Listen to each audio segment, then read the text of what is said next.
Okay, so recording is also going on. I guess we can begin now.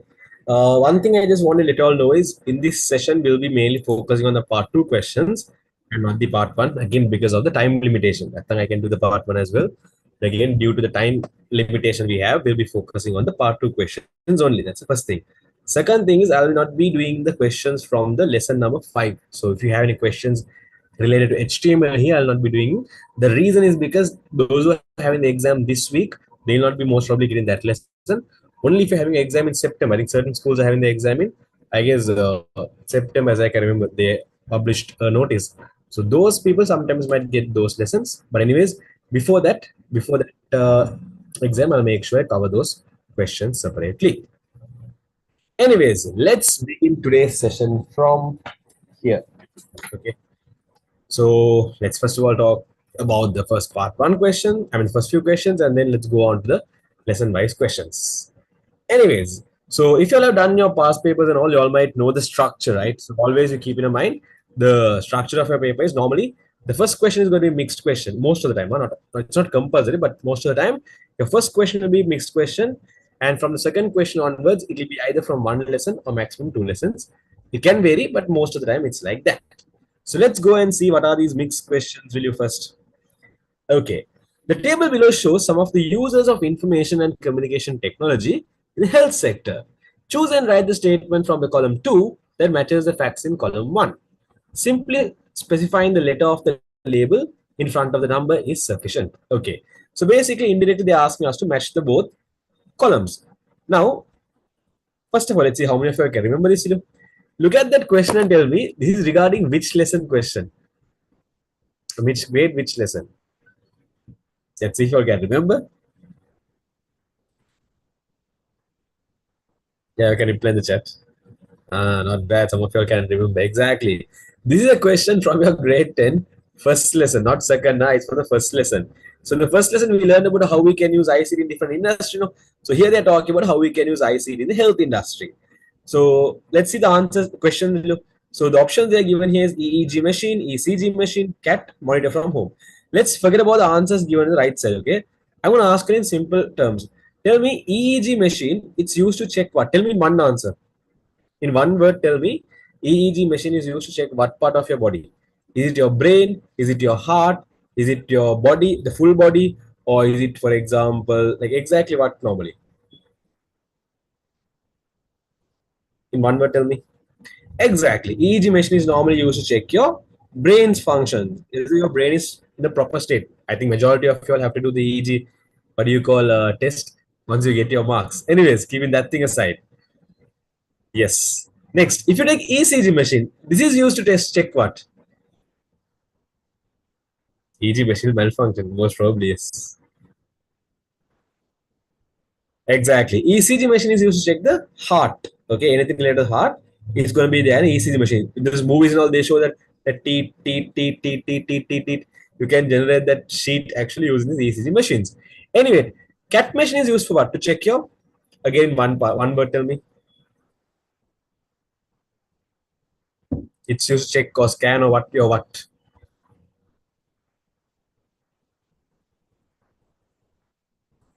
Exactly. It's used to check the body. Most probably the whole body.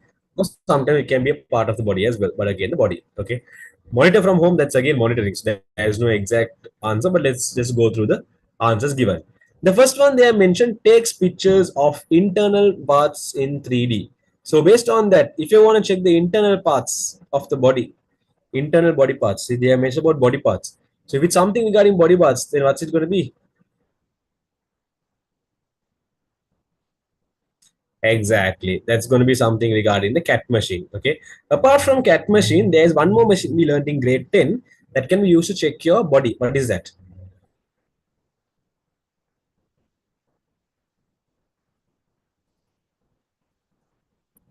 It's the MRI scan. Okay. Magnetic resonance imaging. Exactly. Okay. So answer number, what do you call? So the answer A is going to go for the option number 3. Fine. The next one. A service provided by telemedicine. Now, out of the given answers, the first three answers is a service provided, a health related service, I mean, health related machines, but it's not a service which they have specified. But the last one, monitor from home, it's actually a service provided by telemedicine, right? If you'll have forgotten what telemedicine is, keep in mind telemedicine is where you're going to use ICT and provide health services, right? But keeping that thing aside, there's a specific name they give for this monitoring from home. What do you call this? I'll give you a hint. It's again three words. Yes, Mariam, you can. There is, like if you go through your textbook, all those stuff, instead of mentioning monitor from home, they would have given a different word for that. That has three words. That has three words. Okay, a different name that has three words. If you all can remember, in your answer it was given something as home health medicine. Okay, so home health medicine is indirectly this monitoring from home only. It's one of the what do you call advantages of telemedicine, right? Anyways, keeping that thing aside, so service provided by telemedicine, that's going to be the answer number four. So answer number four is going to match to the letter B. Next, it is used to record brain activity. So when they say the word brain, what is going to be the machine used for it?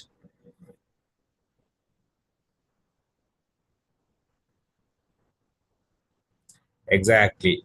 Brain is going to be the EEG machine. So that's going to be answer number one. Answer number one is going to match to C. And then this next one, cardiac activity is recorded on chart paper. Okay.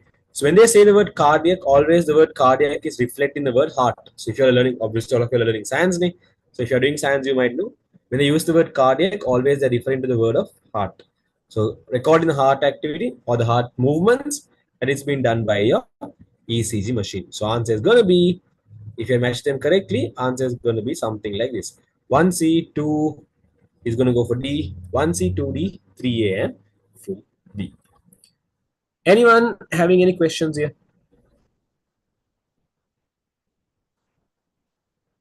Okay, if there's any questions, drop in the chat. Okay, I'll just go with the flow. Write the appropriate Boolean expression for Q in the logic circuit given below. So they want us to write the Boolean expression. Normally, if you take logic gates, for different gates, we have different symbols. Tell me what is the symbol we use normally for the AND gate? I mean, in terms of in the Boolean expression, to show that there's AND gate used between two inputs, what is the symbol we used? Or what is the character we use? Exactly, we use a dot. And then to show that we are using the OR gate, what is the character we are going to use? Or what is the symbol we are going to use? Exactly, that's going to be the plus. To show that we are going to use a NOT gate, what is the symbol we are going to use? Yes, we use a dash or else a bar, some people call it as. Okay, so I'm going to just write it like this, the dash. And then to show the NAND gate, we normally use the dot and whole thing dash. To show the NOR gate, we normally use the plus and the whole thing dash. So these are the Boolean expression symbols we have. Yes, Aisha. Okay, so let's figure out the Boolean expression for this video. Normally, if you want to figure out the Boolean expression for Q, first of all, you have to follow the ones behind that. You have to go from the beginning only, you can come forward. Let's go one by one and figure it out. You can see what is the gate being used here, the first one. What is this gate? What is this gate?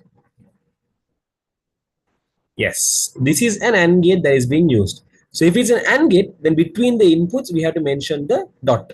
So you can see for the AND gate, the input that's coming from the top is A, from bottom is B. So in between, I'm mentioning the dot. So the output of that is going to be A dot B.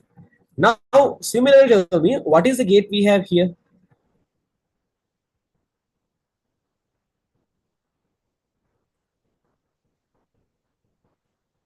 Yes, this is a NOT gate. So NOT gate means we have to actually use the dash. Okay. So the input for this NOT gate is B. So when B is the input for the NOT gate, B becomes B dash. Okay, you can see for NOT gate we use a dash. So B became B dash. Now the third gate. The third gate we have here is going to be the, what is gate called as?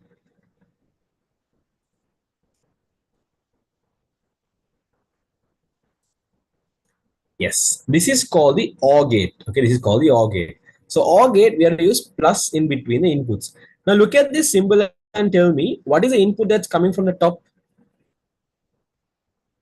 If you look at the OR gate, what is the input that's coming from the top for the OR gate? From the top. Yes, if you look at it carefully, the input that's coming from the top, this fellow is what? A dot B. It's, if you look at this properly, it's actually A dot B. Keep in mind when you're doing Boolean expression, if the input has more than one character, okay, if the input has more than one character, always use a bracket. So instead of just writing A dot B, in brackets, I'm going to write here A dot B like this. So this is one of the inputs. The input that's coming from the top is A dot B. Is that part clear, all of you? Got it?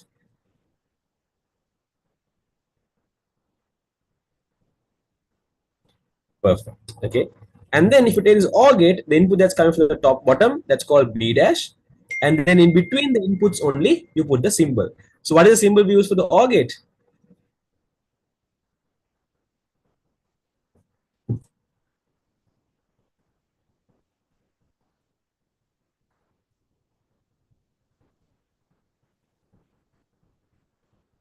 Yes, that's going to be the plus symbol. Okay. That's going to be the plus symbol. Perfect.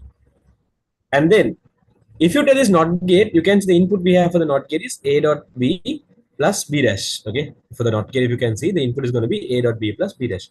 Now, if you take, say, take the input, does that input have only one character or does that input have more than one character?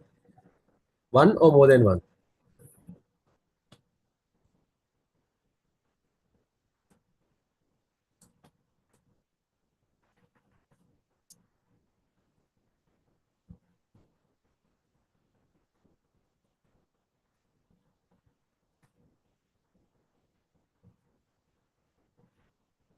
Exactly. More than one.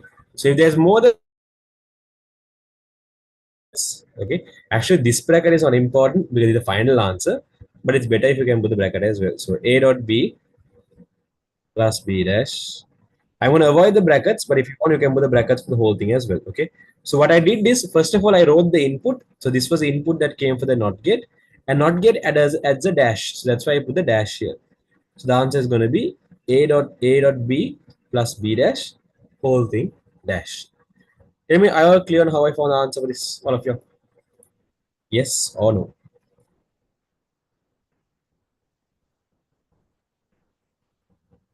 There can be two dashes like that. Yes.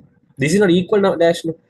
If the two dashes are equal in size, then only you can cancel it. If it's like this, or if it's like this, you can't cancel it. Okay, it should be equal. I wrote the expression within a one bracket. Is that correct? You mean did you forget this bracket? You mean you forgot this bracket? If you don't have this bracket, your answer is wrong.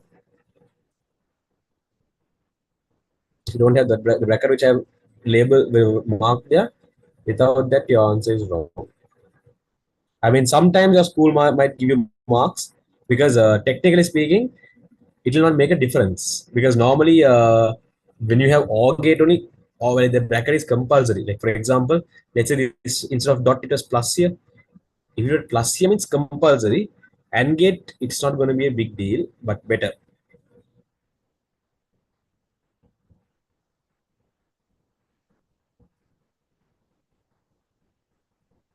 No, this is the only possible answer you can get. Okay, apart from the brackets difference in terms of dash and the vertical layout, this is the only possible answer you can get. Okay, perfect. Create the truth table for the Boolean expression written above. Normally, when you're drawing the truth table, one thing you want to keep in your mind is you specify all the inputs and all the outputs. Now, look at this whole scenario and tell me what are the main inputs we have.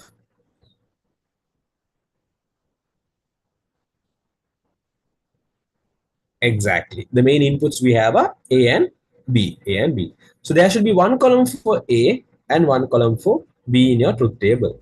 Okay. Apart from the inputs, all the outputs has to be specified. So you can see the AND gate gives you the output of A dot B. The NOT gate gives the output of B dash. Then the OR gate gives the output of A dot B plus B dash. Okay.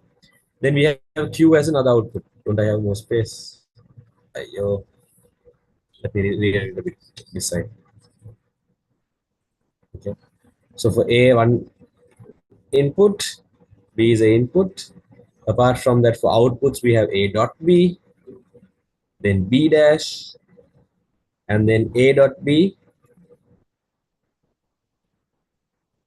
plus B dash, and then finally we have Q. Okay. Normally, if there are two inputs for a circuit, how many combinations can be formed? Or like how many possible instances would there be in that case? Yes. You can figure out the number of combinations or indirectly the number of rows we are going to have for this truth table. Okay. The number of different instances or indirectly the number of rows for this table, you can figure it out if you know the number of inputs for the scenario. Okay. So there's the equation called 2 to the power n, right? Where n is the number of inputs. So here we have only two inputs. So there are four combinations that can be formed. Okay, which means four rows can be formed. So that's why you notice here I drew four rows here. Then what you go is you go for right side corner input. Now in my scenario, my inputs are A and B. In my right side corner, I have B. Just go in this pattern of filling the table of 0, 1, 0, 1. Okay. So let's say there were eight inputs, just go 0, 1, 0, 1, 0, 1, 0, 1 killer, until the last row, just go in that same pattern. Okay. Then you go jump for the next input. So next input I have is A. So first of all, I fill the right side corner input, that's B. The next input I have is A. Okay. So that column, what you do is you double it. So here if you use 0, 1, 0, 1, here you put two zeros and two ones, something like that. So if there was another input, again four zeros and four ones. Another input, 8 0 and 8 ones. Likewise, just double it, double it, double it, and you can fill the columns. So now you can see I have figured out the four instances or four combinations. The first combination where A and B both are or false. The last combination where A and B both are true. The second combination where only B is true. And third combination where only A is true. So you can see these are the four possible combinations, right? Now you are going to fill the table using the data. Now A dot B means we're using the AND gate. AND gate gives the idea of where only when all the inputs are true, or only if all the inputs are 1, output is 1. Now look at these four instances and tell me in which instance or what are the instances all the inputs are 1. Is it the first instance, second instance, third instance, or fourth one? In which one is all the inputs 1? If you consider A and B. So A dot B, in which is where all the inputs are 1. Exactly. Only in the last one, all the inputs are 1. So for the last one, I'm going to write 1. For the remaining all, I'm going to put 0. The reason is because all inputs are not 1 here. Is that part clear, all of you? Yes or no?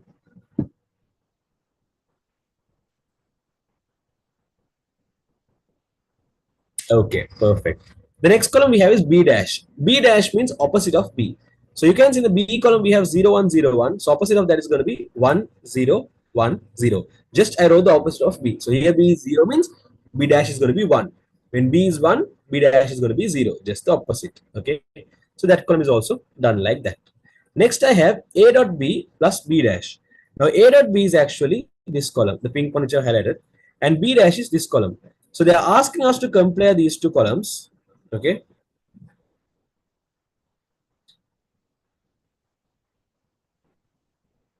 B dash 1 0 1 0. 0 should be 1. You write the opposite. So if 0 is input, 0 is B, B dash becomes 1. It's the opposite. If B is 1, B dash becomes 0. Just the opposite only. It's meant by the dash. Okay.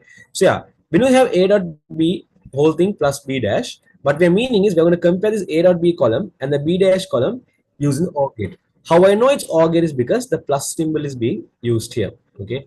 Now, how does OR gate works? OR gate works if all inputs are 1, output is 1, or if any input is 1, output is 1. In which pattern will the OR gate work? All or any?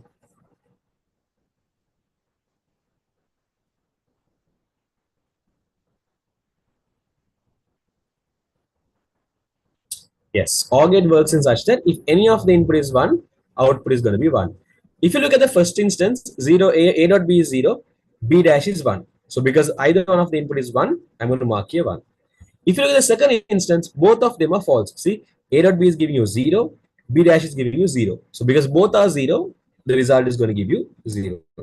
The third one you can see A dot B is 0, but B dash is 1. See, if you, our requirement is what? Any of the input has to be 1. So that's going to be 1. Fourth one also you can see either one of the inputs are 1. So output is going to be 1. Right. Again, I compared only the A dot B column with the B dash column. That's why I have highlighted them as pink color. All right. I will clear with that, all of you. Up to there.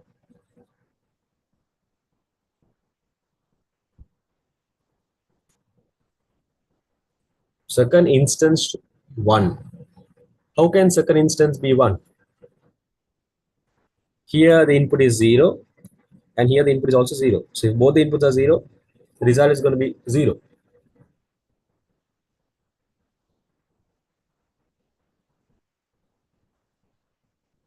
How do you get 1 there?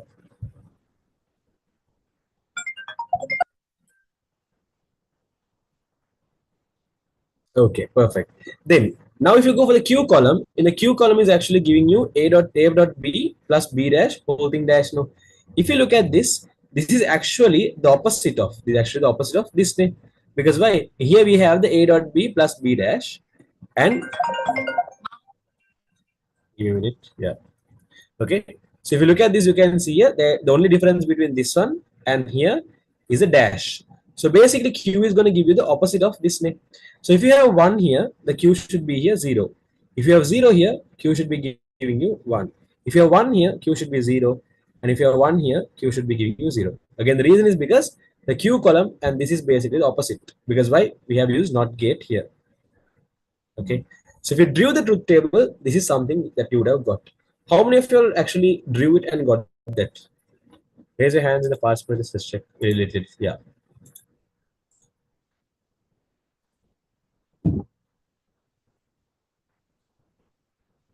Okay, good job. Anyone having any questions there to clarify? I put B dash first, then A dot B. That's fine. Order is not issue. Okay. If there's any questions, drop in the chat. I'm going for the next one. Convert the octal number 342 base 8 to its equivalent hexadecimal number. Okay, a quick question for you all. From octal, is there any direct methods we can convert to hexadecimal? Yes or no?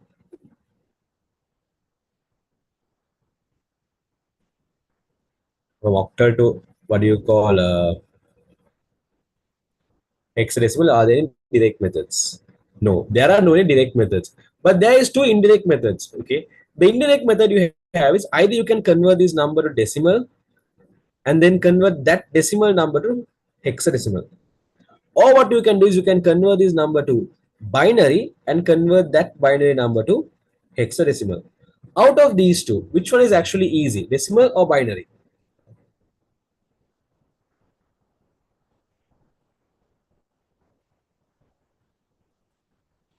Exactly. Binary is comparatively easy. So I'm going to do this question using binary. Okay. So the number we have is 342 base 8. So 342. First of all, I'm going to convert 342 to binary. Okay. So first of all, I'm going to convert, let's say, octal to binary. Octal to binary. So I'm going to write each digit with a small gap. Okay. Normally, if you take octal digit, if you go and see the history of how number was formed, its octal is actually a 3-bit number system, which means behind a specific octal digit, okay, behind a specific octal digit, there are 3 bits or 3 binary digits that are hiding. So we want to figure out what are these, what do you call 3 binary digits. We actually want to figure out what these 3 binary digits are. So if you want to figure out what these 3 binary digits are for each digit, okay, so this number 2 will be formed using 3 binary digits. This number 4 is going to be formed using 3 binary digits. And number 3 is going to be formed using 3 binary digits. Now we have to figure out what are these 3 digits. To do that, what we can do is we can consider the first 3 bits. Now if we take a binary number, let's say a binary number like this, look. What we are going to do is we are going to take the first 3 bits place value. Okay, we are going to take the first 3 bits place values. Now, for example, in decimal numbers, you all know ones place, tens place, hundreds place, like that. You all know. No? Similarly, if you take a binary number, the place values are going to be here ones place, 2 to the power 0, and this is going to be 2 to the power 1, two's place, and this is going to be 2 to the power 2, four's place. Okay, so I'm going to write the place values under each of these digits.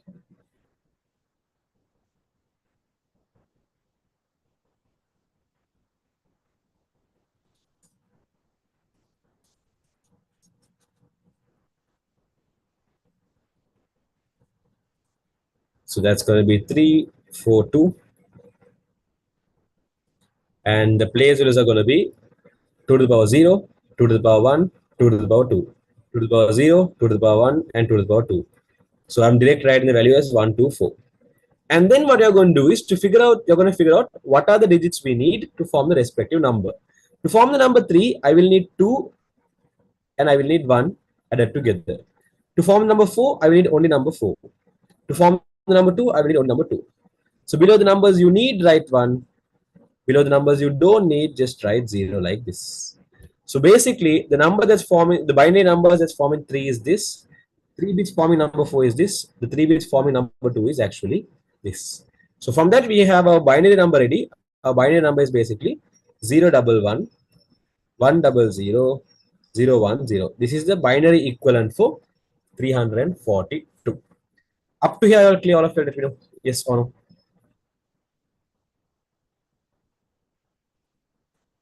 Got it up to here. Okay. And the next thing which I'm going to do is I'm going to convert this binary number into hexadecimal. Okay. So the binary number we have is 01111 00010. Okay. To convert a binary to hexa, what we do is we group the binary into 4 bits by 4 bits. So these 4 bits are going to be one representing one digit. These 4 bits are going to represent one digit. Okay. We have only 0 here, so I'm going to ignore it. Okay. So I have here 4 bits. I have here again 4 bits. Now to figure out their values, I'm again going to write the place values below it. That's 1, 2, 4, 8. 2 to the power 0, 2 to the power 1, 2 to the power 2, and 2 to the power 3. 1, 4, 8. Then wherever you have 0, you can directly cancel off the number. So the first one is going to give you 2.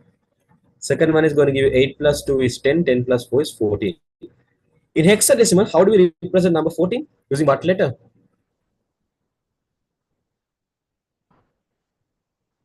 Exactly, using letter E. So answer here is going to be E to base 16. Okay. If there's anyone who is finding difficulty in number conversions, okay. So what I did here is I just reminded you all if you have forgotten. But if your base of number system is very bad, that means if you still have confusion of how did one come, how did two come, how did four come, why am I doing this, blah blah blah blah blah. I actually have a dedicated seminar I did for number systems. It's there on YouTube actually. If you all go to YouTube and search for Master IT,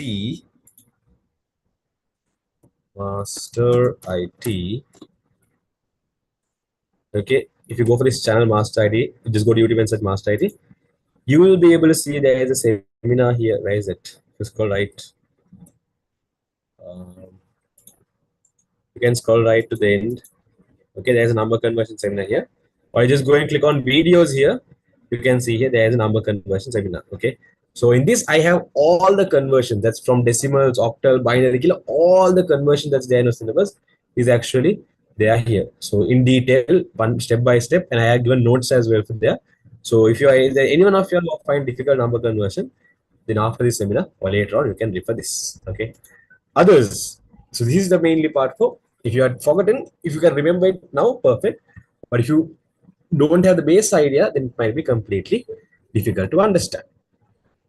Anyways, so those who did the question, did you all get the answers E2 base 16? Yes or no? Can we do this vice versa? What do you mean by vice versa?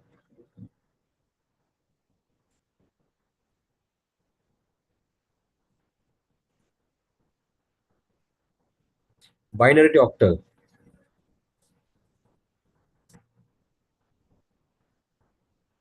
Yeah, we can do it. Now here in binary to hexadecimal, we group into 4 bits by 4 bits. Binary to octal, we group it by 3 bits by 3 bits. Hexa to binary. Same thing. In hexa binary, but you can here use 3 bits, no? If it's hexa binary, we use 4 bits. That's the only difference. Because if you all know, actually you all should know the meaning. If you all if you all go through these number systems, when we were learning about number system, I told you how is octal numbers formed, how is hexadecimal numbers formed. Okay. Why is octal number called a 3-bit number system? Why is hexadecimal number called a 4-bit number system? If you go and see that, you can identify the real reason. I think I had in another recording as well where I explain about that.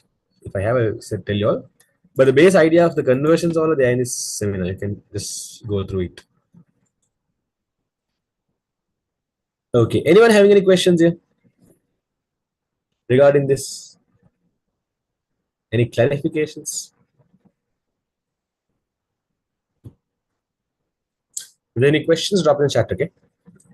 Convert the binary blah blah blah to its equivalent decimal number, okay? So to convert what you call, normally if you want to convert a binary number to decimal number, what you do is you're going to multiply each bit. You're going to multiply each bit by the place value, okay? So if you take this binary number we have here, that's 10 triple one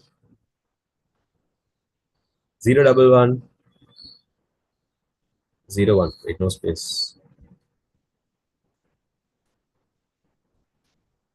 Let's write it down.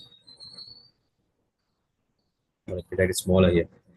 Okay, below each digit, I'm going to write the respective place values. So if you take these bits, the right side corner digit, we start writing place values from. So that's going to be, will this come for levels? Yes.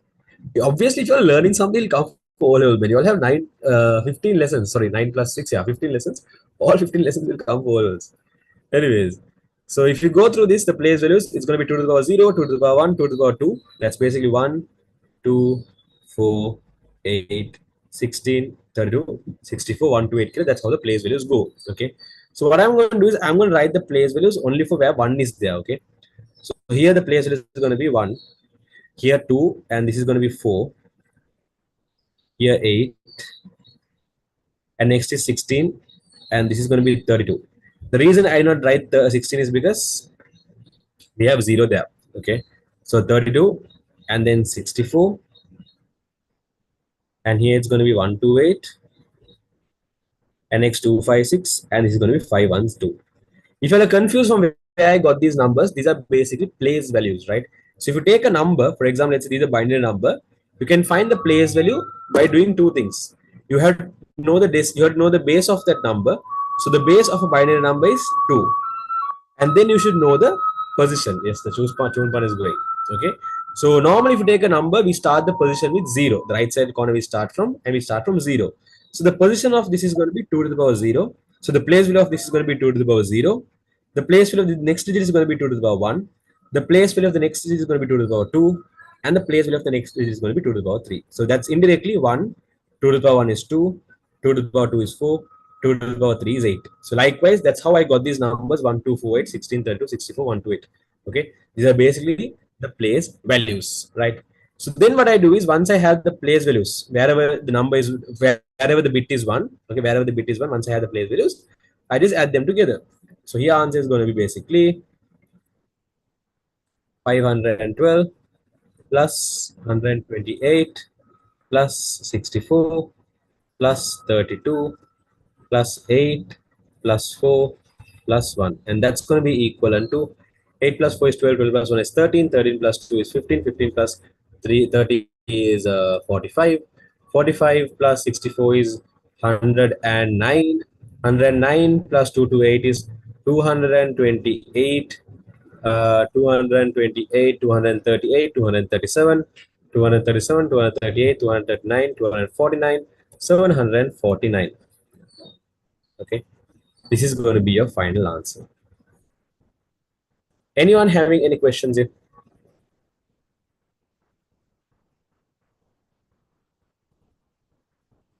Anyone got any questions here?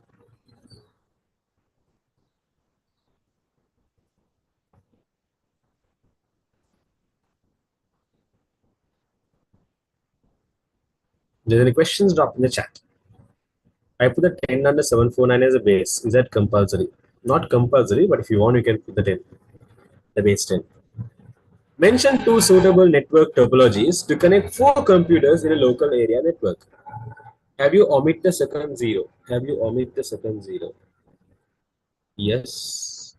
Normally, what you do is you add the place values. If you want to convert from binary to decimal, you add the place values only if the bit is 1. Okay.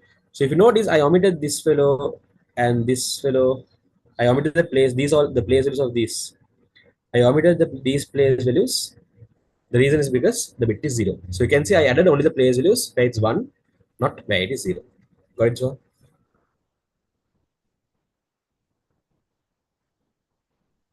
Okay, perfect. Next. Mention two suitable network topologies to connect four computers in a local area network. Okay, tell me the topologies you all can remember. So we have something called bus topology. We have something called as a ring topology.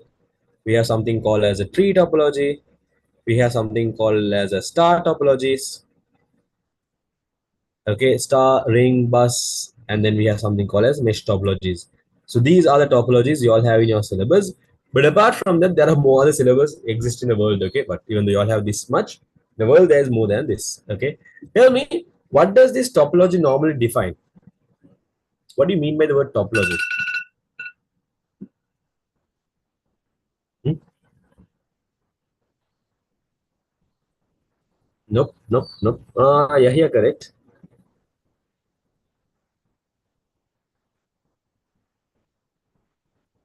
Connection between two or more computers. That is called a network, not a topology. Sarah, I'm incorrect. Yes. Keep in mind, topology means the pattern. It's the pattern of how the networks are arranged. Okay. So a network is what? A network is where a network is basically a connection of computers. So let's say there is two computers like this, or let's say there are three computers. Okay. If you want to connect these three computers together, there are different arrangements. One, all of them can be connected to a centralized switch or hub. Okay.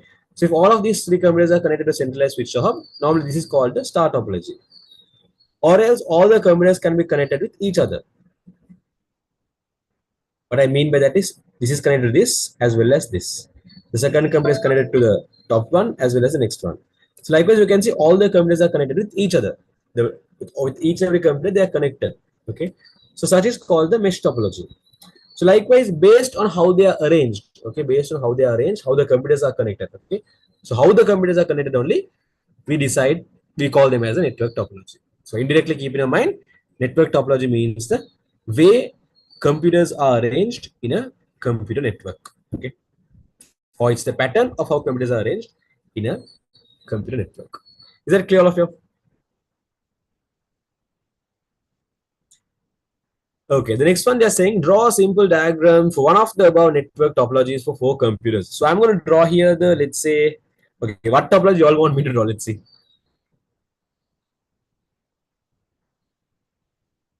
I already drew for star and mesh using three. So let me just show you the ring topology with four computers. So let me draw the ring topology here with four computers. So I have one computer here, one computer here, one computer here, one computer here.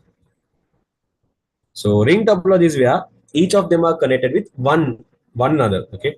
So let's say this first computer is connected to be connected with the second one, second with the third, third with the fourth, fourth with the fifth. Okay. What is the main difference you can see? Okay, let me draw the mesh as well using four computers. Then it will be more clear. Okay. So let's say I'm going to do the same thing using mesh topology. So one of the difference would be in mesh, he'll be connected with this fellow and this fellow. Second one with this fellow and this fellow. Okay, something like this. Every computer is being connected with each other. Okay, what is the main difference you can see between the mesh topology and the star topology? What is the answer for the first question? Matching one. Okay, keep that thing aside.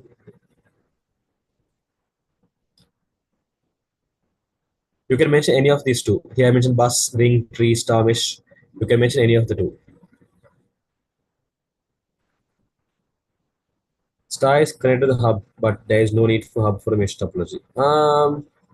Star topology does not need a switch or hub. Sorry. What I have done here is not star topology.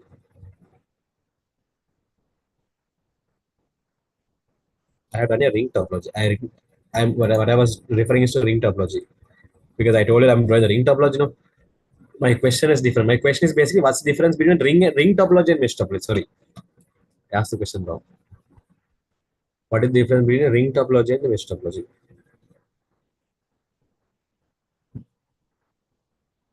Hmm? What is the main difference you can see between a ring topology and mesh topology?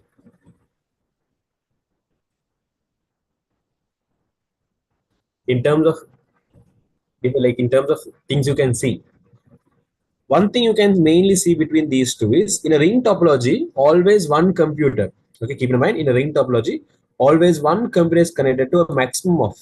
Okay, so one computer is connected to exactly two computers. You can see this computer is connected with this fellow and this fellow. So normally you keep in mind in a ring topology, each computer will be connected only to two computers. But mesh topology, each computer is connected with only two or all.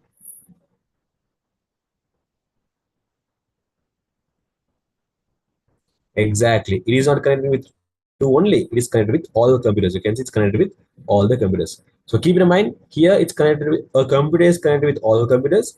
Here a computer is connected with only two computers for it.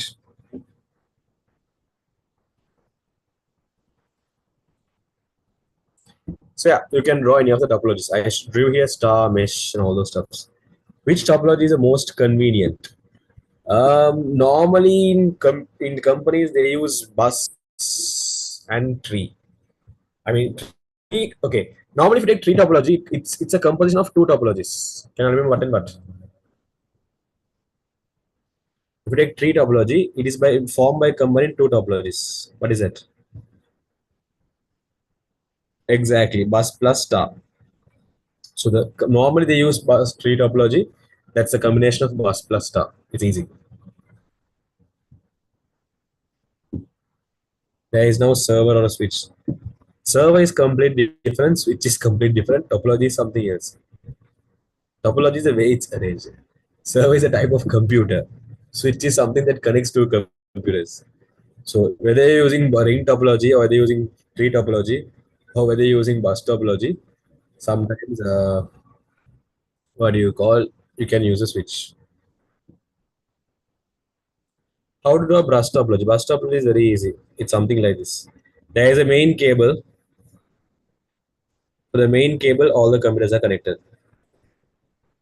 There is a name for this main cable. What is it called? You know how the bus topology looks like. There's a name for this main cable. What is that called?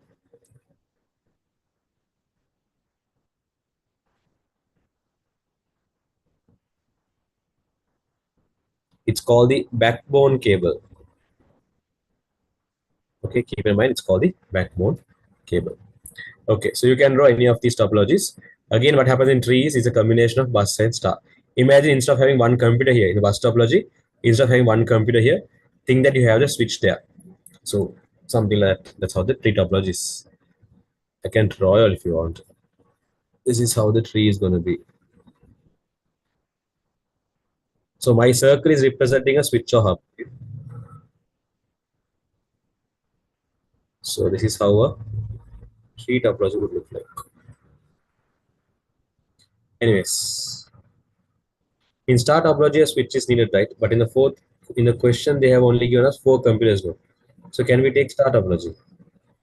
You can draw you can draw using four computers in any of these topologies. Now, for example, you can see I drew the tree topology here with four computers.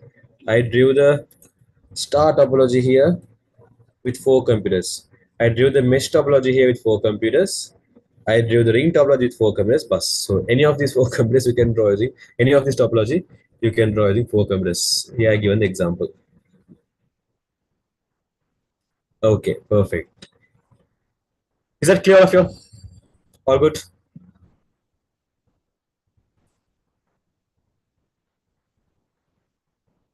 Okay, perfect. Next.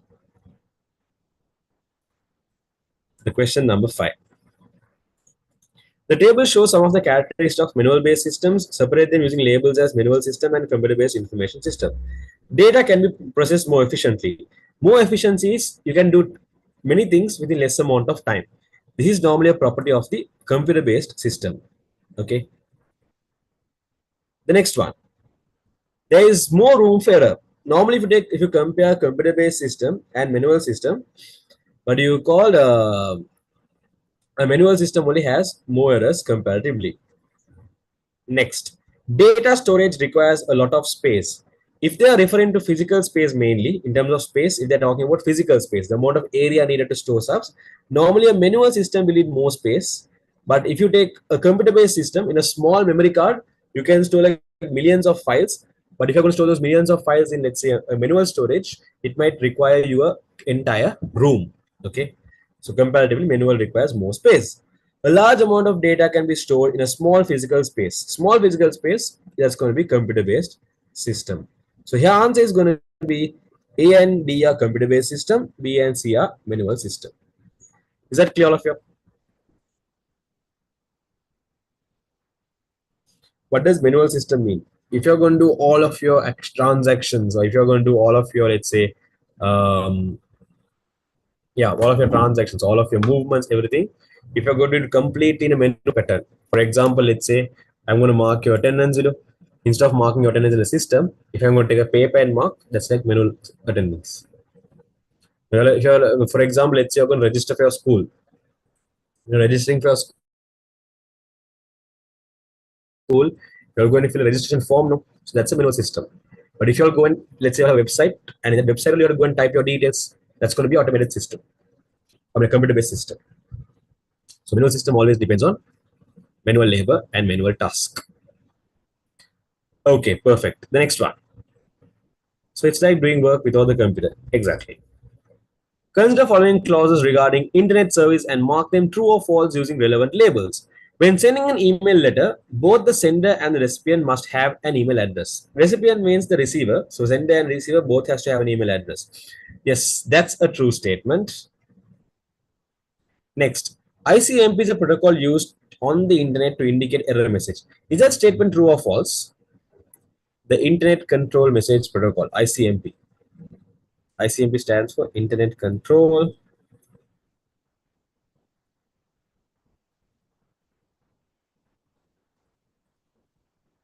Message Protocol.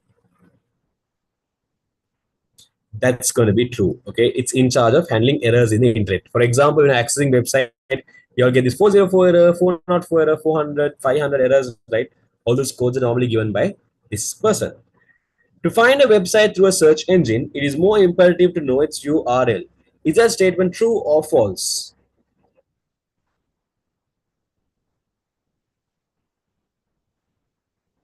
Exactly. That statement is completely false. The main purpose of a search engine itself, for example, Google, Yahoo, DuckDuckGo, these are all search engines. The main purpose of the search engine itself is to access website or to find a website when you don't know the URL. Okay. If you know the URL, then why do you need a search engine? Directly, you can type the URL in your browser and access it.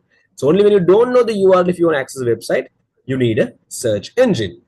Next, the internet is a wide area network built on the client server model. Is that statement true or false? Yes, that statement is a true statement. Okay. So one thing, internet is a wide area network. So you have LAN, MAN, WAN based on distance. So internet is a wide area network. Okay. And then in terms of the network model, again, it follows a client server model.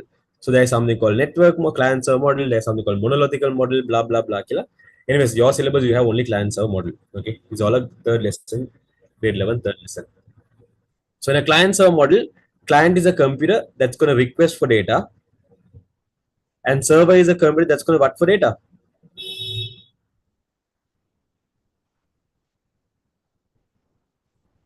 Hmm?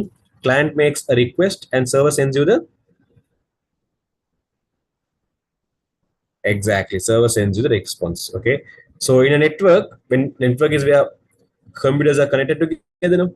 So the network, when a client is the client is a computer that's requesting for the data, and server are the computer that's responding for the data. Okay, exactly. So basically, let's say you're accessing a website. When you're accessing a website, your computer is there at your computer is requesting for the data, and let's say you're accessing master ID website. So master ID website is stored in a server.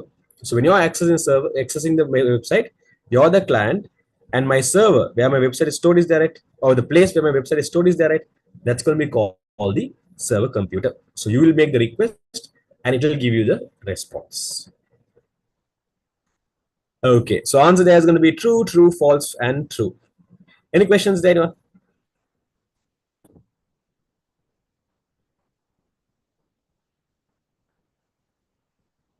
Again, if there's any questions, drop in the chat. The diagram below depicts the relationship between the user and the computer operating system lesson question. Choose the appropriate answers for the label A, B, C, and D. Okay. Why is the third one wrong? Okay, if you are saying the third one is true, tell me what is the purpose of a search engine?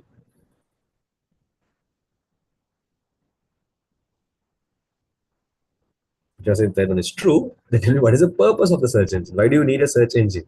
Why do you use Google? You don't use Google to access a website. Now, for example, I'm going to access Master website. Okay,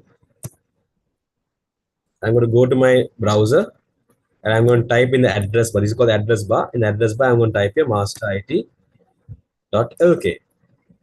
Okay, and I'm going to click on enter.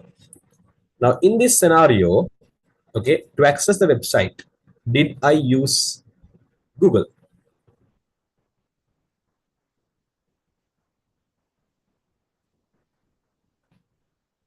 No. Let me tell you where do you need Google. So let's say I go to Google. The main purpose of Google is, let's say I want to access Mastery website, but I don't know the exact URL. Now, earlier when I access here, I knew the URL. I directly came and typed masterid.lk. But let's say I don't know the URL. So I'm going to go to Google and I'm going to just type here master IT. So if I go and type a master ID, Google is saying, okay, there is a master ID here called master ID. There's something called master ID BD, blah, blah, blah, blah, killer. It will give you all the possible options. Okay. Then you can figure out, okay, this is the website I want. Killer, you can go and click it. So the reason you will use a search engine is where you don't know the URL. So if you know the URL, you directly enter the URL and access. Only if you don't know the URL, you use a search engine. That's the purpose of a search engine. Got it? Okay, perfect. Next. So if you look at this question, they have made the question very easy. Man. In brackets, they're given all answers also. Very bad, very bad. Anyways, tell me in this diagram. So this actually, I'll just give you a hint. This diagram shows you the relationship between the computer or it's a hardware and the user, who's called the liveware. Okay. So keep in mind, normally the hardware of a computer, your computer directly or physical part of the computer is there. We normally call this as a hardware, and the user who is going to use the computer is there, right? We call that person as a liveware. Okay. Is Microsoft Edge a browser? Yes, Microsoft Edge is a browser.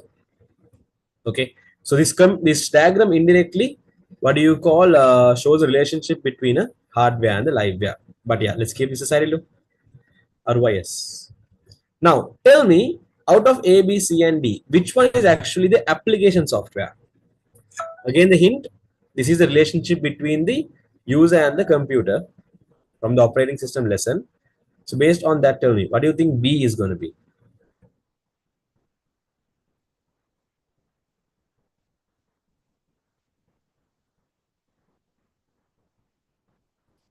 So what is application software going to be? Sorry. What is application software going to be? Okay. What is user going to be?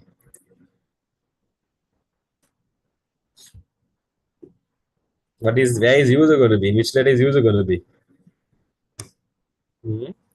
In which letter is going to be the utility software?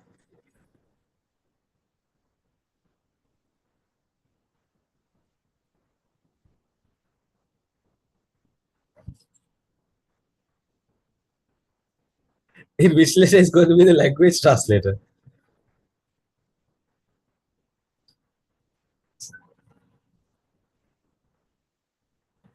Okay, let me show you the answer. Some of you are confused here. Actually, they have given you extra answers here, right? So if you are going to fill this correctly, first of all, it's like I told you one thing. This diagram is about the relationship between the human user and the operating system. So obviously, A is going to be the user and D is going to be the hardware. Okay, I told you this is a relationship between the user and your computer. I said user you can call as liveware and computer you can call as a hardware. First of all, tell me, are you clear about these two parts?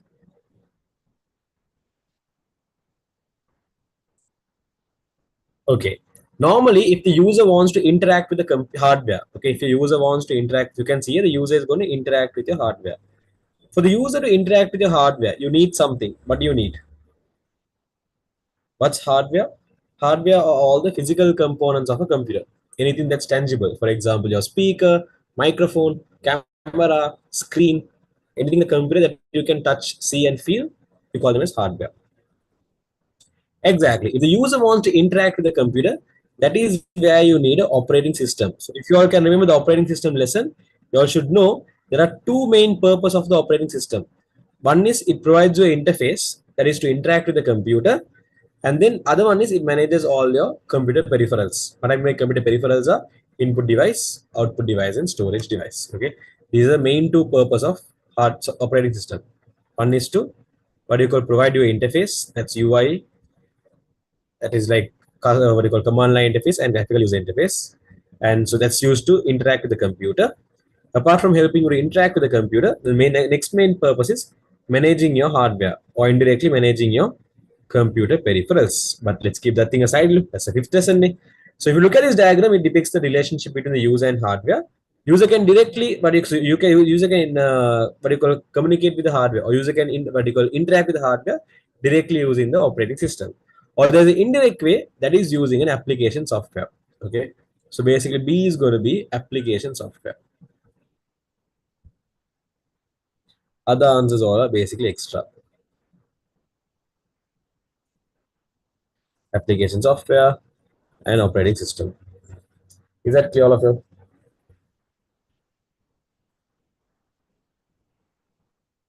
Okay, this is there in your fifth lesson. If you forgot this, go and check your fifth lesson note. As I can remember, I think it was a beige color diagram in your textbook. I think so, yeah. Okay, the next question. What type of relationship exists between the following two tables in a relation database? Okay. Normally, if you take database, there are three types of relationships you all have learned, right? So what are those three types of relationships we have in a database? I'm not asking about your personal three relationships. I'm asking about database. Huh? So don't come and tell all those names of your what do you call first three people. Can be in the lesson. Yeah. So the three types of relationships we have are one is one-to-one relationship. Then we have something called one-to-many relationship.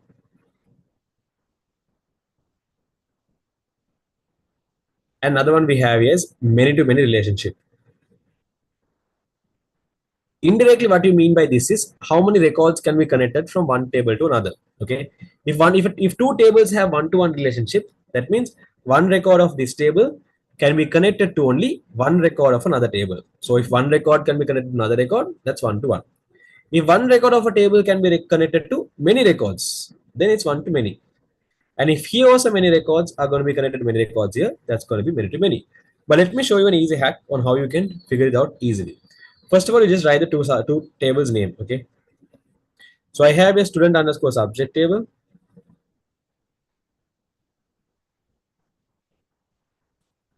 And I have a subject table. Now I'm going to ask you simply. If I take one record of the student subject table, for example, let me take this record. Okay.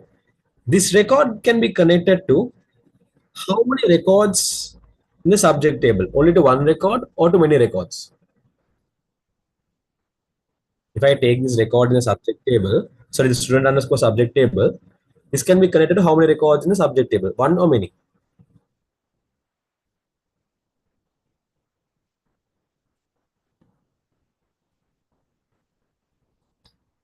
Some of you are saying many. Those who are saying many, tell me, what are the subjects you can connect that record to? Those who are saying me many, tell me, what are the subjects you can connect that record to? I am not asking the answer for this question, for the answer for the main question. My answer to the question is very simple.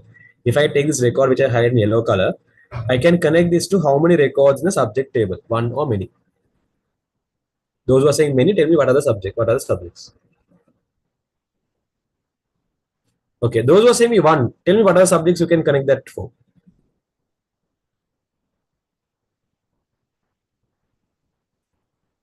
Exactly, only art.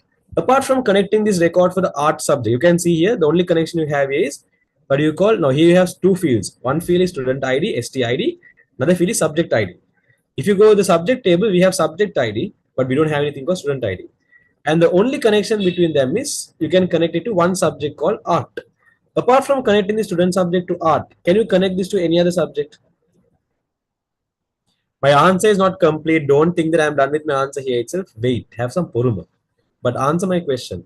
If I take one record in a student subject table, can I connect this to only one record or many records? in a subject table. If I take a record in the student underscore subject table, a record here, one record here, I can connect to how many records in the subject table? Exactly, only one record. Again, some of you are saying many. No, those who are saying many, tell me what are the other subjects I can connect that for? Those who are saying many, I think only 1% will many. What are the other subjects apart from art? I can connect that record for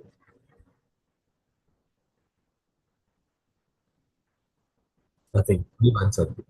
But you can't stop from here. When you're checking the relationship, you have to check both the sides. You can't check only if you like. You have to check if that person likes you as well. Okay. Next, if I take one record in the subject table, okay, let me take one record in the subject table. For example, I'm going to take this fellow. One record in the subject table, it can be connected to how many records in the student underscore subject table? Only one or many?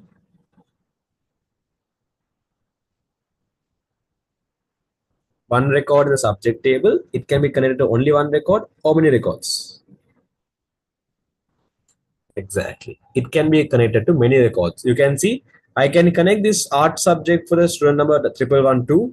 I can connect the art subject for triple num answer request apart from student number 1112. I can connect the art for 1115, and I can connect the art for 1117. See, all of them are doing art. All three students are actually doing art. Okay. So based on that, tell me one student in the subject table. It can be connected to only one record in the student underscore subject or many. One or many. Exactly. It's many.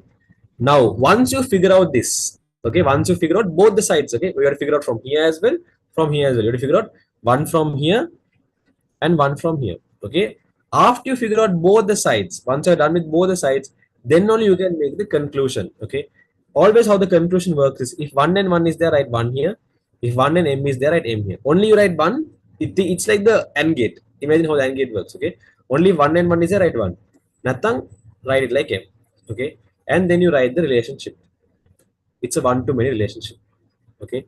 If it was a one to one relationship, suppose it was a one to one relationship, then your answer would be something like this. We're not checking. If your answer was something like this, now here also we have one and one, here also we have one and one. So this is a one to one relationship, okay. If your answer is a many to many relationship, then it would be something like this. If your answer is a many to many relationship, it would be something like this when you find the conclusion. Okay. So always keep in mind to check both the sides. If you are checking many-to-many relationship, it will be something like this. One-to-one relationship, it will look something like this. Now here you can see we have got the one-to-many relationship. Tell me, are you clear with that, all of you? Yes or no?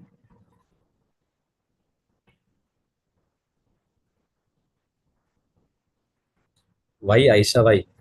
Live in this world. When you're living in a different world, come to this world. I have always said this in a class. Have I? I don't know if I have told this for you all. Have I told this quote for you all? A problem is a problem only if the problem is a problem. Wait, no, a problem is not a problem unless the problem is a problem. Have I told you all this quote? A problem is a problem on unsaid. A problem is not a problem unless the problem is a problem. Like have I told you all this quote in a class? A problem is not a problem unless the problem is a problem. The thing is, you're not thinking about the problem, but you're not checking if the problem is a problem. Okay. This is a what do you call a quote which I made one day when my accident, my long time back, not the recent accident. Earlier once my bike got accident. Okay. So not accident. Oh no, not accident. Before the accident. Okay. So after the accident, so there was accident. I made the bike all done. Suddenly after a while, after I was using the bike, you have the speedometer right in my bike. The speedometer was not working. What I mean by not working is sometimes it will not move. The speed will not show. It will always be in zero speed. Okay. So basically, I can't track the speed. So what I was thinking is okay. My friends were like, "Are Masang, can't you change?" Because I normally if I take my bike, I don't like to keep errors. I quickly miss. I try to make it. Okay. So they were like, "Are make it, killer." Then I was like, "It is a problem in the bike. Correct. The meter is not working. It's a problem. Fine. But that is not a problem for me. Whether the meter is working or not working, I'm not going to see the meter. While I'm driving, you never see the meter and drive. When you're driving, you see the front and drive. Okay, you never see the meter when you're driving the vehicle. If you see, that means you are going to go and get accident. Okay? So I was like, it is a problem for the bike, but not a problem for me. So I was like, a problem is not a problem unless the problem. It's a problem for the bike unless the problem is a problem. Okay, that's where I created this. So that's why I said, if you're worrying about things that may happen, it may happen, may not happen. But unless it happens, don't think about it. Only if it happens, think about it. Don't think about if may happen. Anyways, just ignore that. Coming back to the point. Tell me, you'll understand how I figure out the relationship between those two tables. Yes or no? If you write one-to-one relationship, if you write one-to-one relationship instead of one-to-one, is it wrong? If you write one-to-one, both are same. I mean, so answer here is going to be one-to-many relationship. Did you get it fixed? Yes. No, I did not get it fixed. Automatically, it got solved. That's another twist. So that's why I again use that code. So that suddenly it started working. It was not working, and suddenly the meter started working. So that's it. It's just a problem which I ignored, and now it's back to normal, working properly. So you have to start ignoring stuffs if you feel it's useless.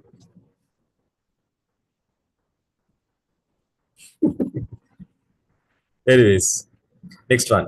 A computer manufacturing company says that a computer used for video editing should be equipped with a high capacity RAM and high resolution computer screen.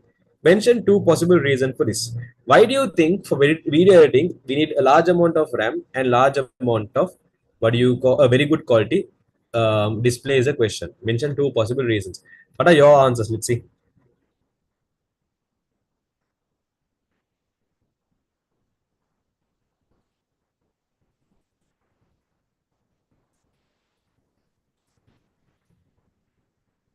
Okay. So there should be a reason for needing high quality RAM, and there should be a reason for needing high quality display. Okay. So for the reason to have a high quality RAM, sorry, high capacity RAM. Okay, the reason to have high capacity RAM would be, let's say, in order to deal with large amount of files. Okay. So when you can explain this and right when you're editing videos, you'll have to deal with several files, several large amount of files, which will require a large amount of RAM in order to process them, or in a large amount of RAM to handle them. Okay, so you can simply write them as to handle large amount of files, to handle large file size, large file sizes while editing, to handle large high quality files, to handle large high quality files, or to handle high quality files, to handle high quality videos or high quality clips, large in size,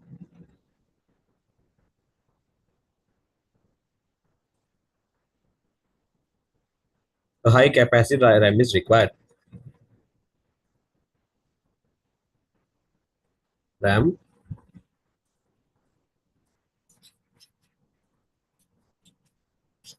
various is all unwanted stuffs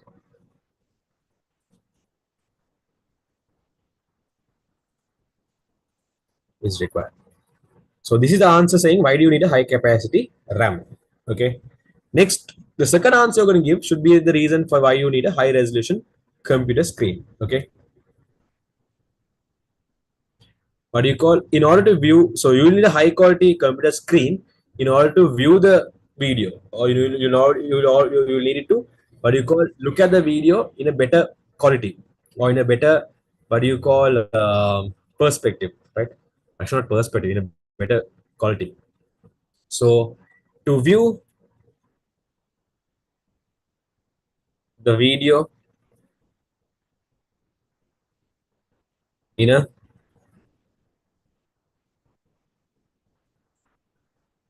better clarity. Okay, to view the video in a better clarity,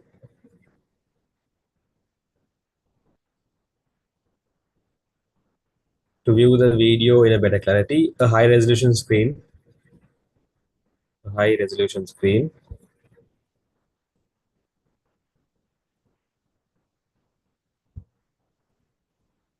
may be required.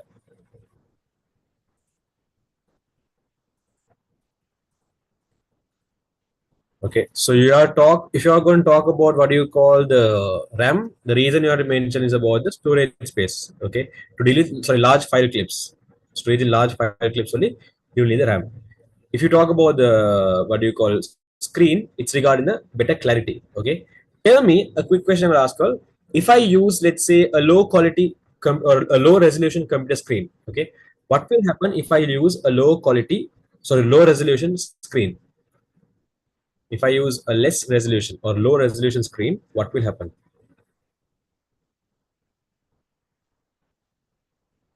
Will it affect the result of my video editing? Will it affect the result of the will it affect the result of my video? No, it will not affect your video because it's just your screen that has the issue. There is no issues in the video. It's your screen that has the issue. So if your screen has low resolution, what is the issue you're going to face then? Give me one word answer. You can see something. What will you be able to see? Pixelation. Okay. If you have low resolution displays, the only thing that you can see is pixelation. The best example is if you have seen projector screens. Normally, you see when you're well, let's say if you have in a classroom or something, if you have seen where people use projectors to publish whatever their content or multimedia when they're using projectors, you just go close to the screen and see instead of a very high clarity image, you might be able to see pixels, which you call as pixelation. Okay, so the main issue you have in low resolution screen is the pixelation. Again, that is not going to affect the video, it's just going to affect your view, because at the end of the day if I share that video on Instagram and you're going to view it in a high quality screen, then there is no issues. Okay, because it's just the screen, this doesn't have any connection with your file. Anyways, tell me, I will clear about these two statements, why you need the high quality RAM, high capacity RAM, and high quality video, sorry, high quality screen. Okay, perfect. Next.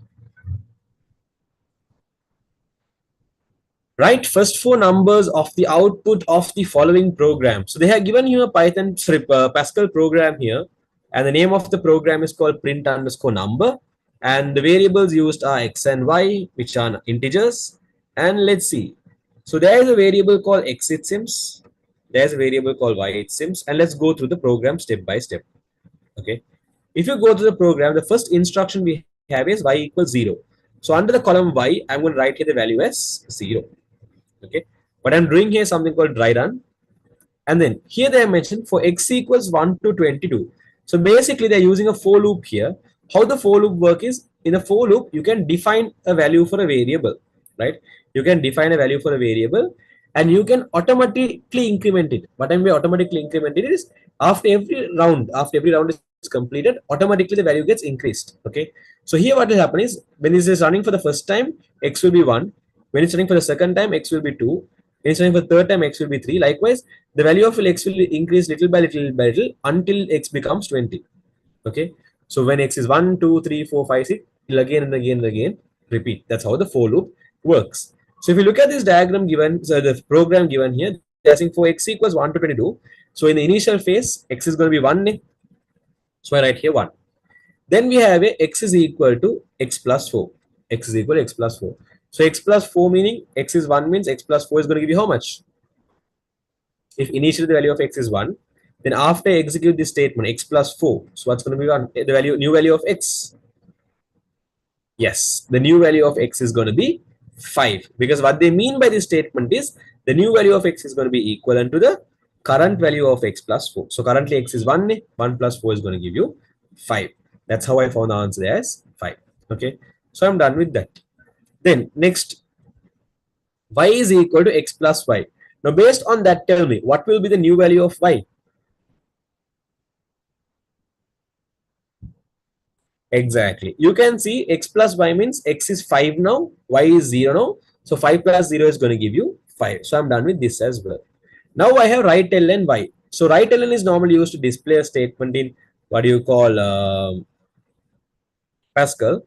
So when you say write ln y, it's going to display the value of y. Look at this diagram and tell me what is the value of y at the moment.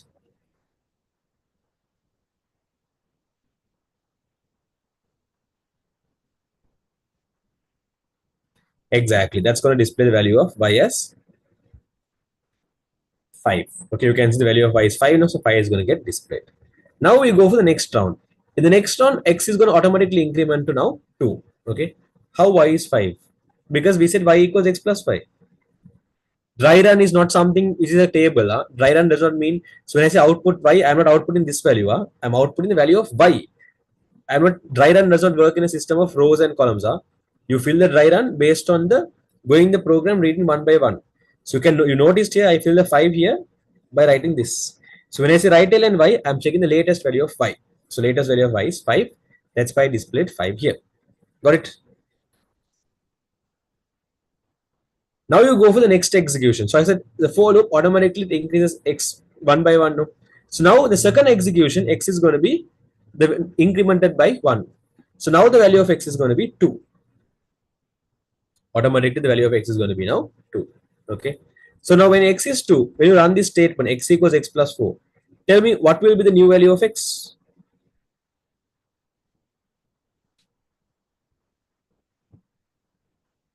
Yes, currently x is 2. So x plus 4 means 2 plus 4. That's going to give you 6. 2 plus 4, that's going to give you 6. Then we have y is equal to x plus y. Okay. Y is equal to x plus y. The output should be 120 of the count value. For loop is something like this. For loop works in such that in different programming language, for loops works differently. In Pascal, how the for loop works is along with the for loop, you will define a variable, right? So here you can see you have defined a variable called x. So how the for loop works is it will execute the statements you have inside. First, when x is equal to 1 here, then automatically x is going to be 2 here, then automatically x is going to be 3, x is going to 4. Okay, now there should be a range. No, the range is what we mentioned here as well. You can see 1 to 20. So it will start with the value of x as 1 and this will go until x becomes 20. So 1 2 3 4. When x is 20 also it will go only when x is completed 20. Once x is completed 20 only it will stop. Got it?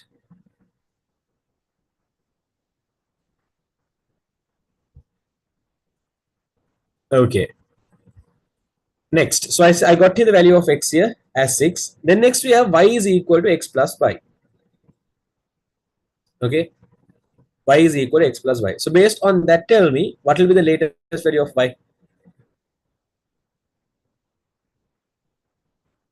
Yes, you can see the value of x is 6. The value of y is 5. So 5 plus 6 is going to give you 11. Okay, value of y is going to give you 11. Then you're saying right L and y. So that's going to display the value of y. So currently value of y is 11. No? So 11 is going to get displayed. Again, always keep in mind, we check the latest value in every row. We don't fill this column by column. Dry run is not something that you fill column by column or row by row. It's something that you check to track values. Imagine like boxes. Okay, these are like different boxes. It's not like column, even though I have drawn it like tables and rows. Imagine these are like boxes storing values. So x is a one box, y is one box that's storing two different values. Next, now you're completed with the execution, so you're going to go for the next round. The next round, so you're done with x as being 1, you're done with x being 2. Now you're going to go for where x is going to be 3. So when I say x equals 3 now, and I'm going to execute the instructions. So the first instruction we have is x equals x plus 4. Now based on that, tell me what will be the new value of x?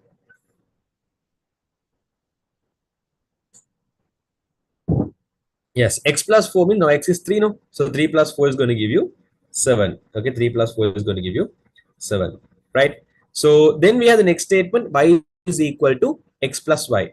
Now based on that, tell me what will be the new value of y?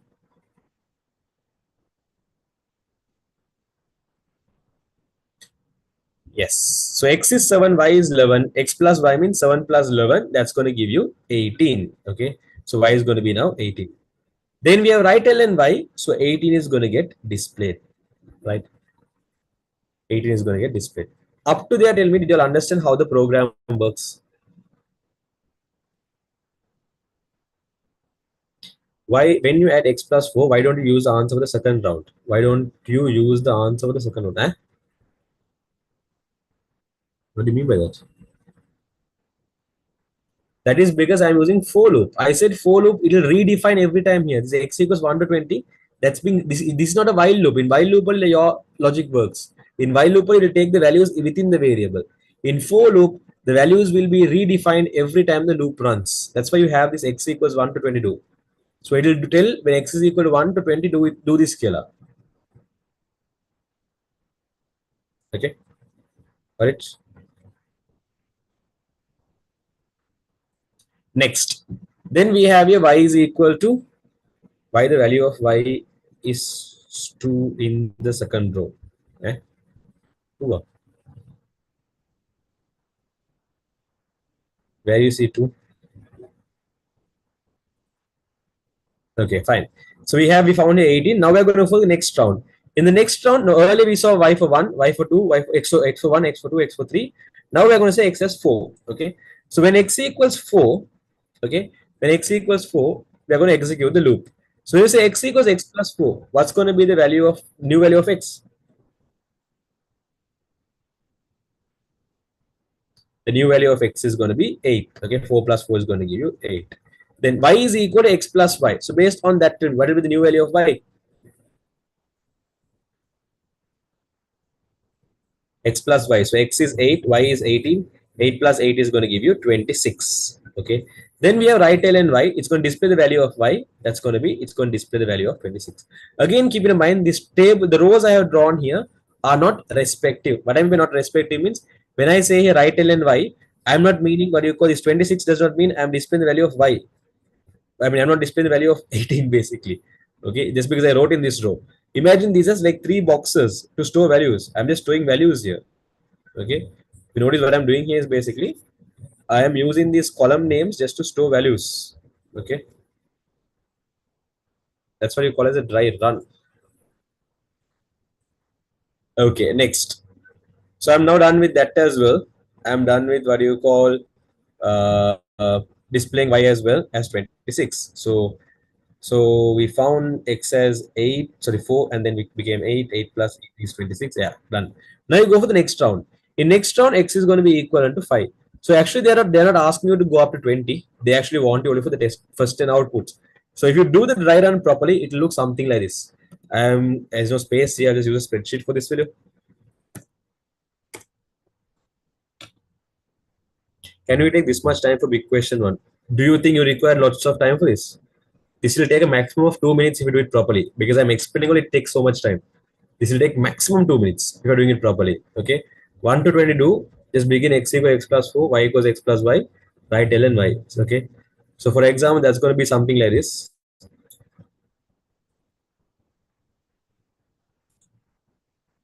Okay. Or you can do this different way as well.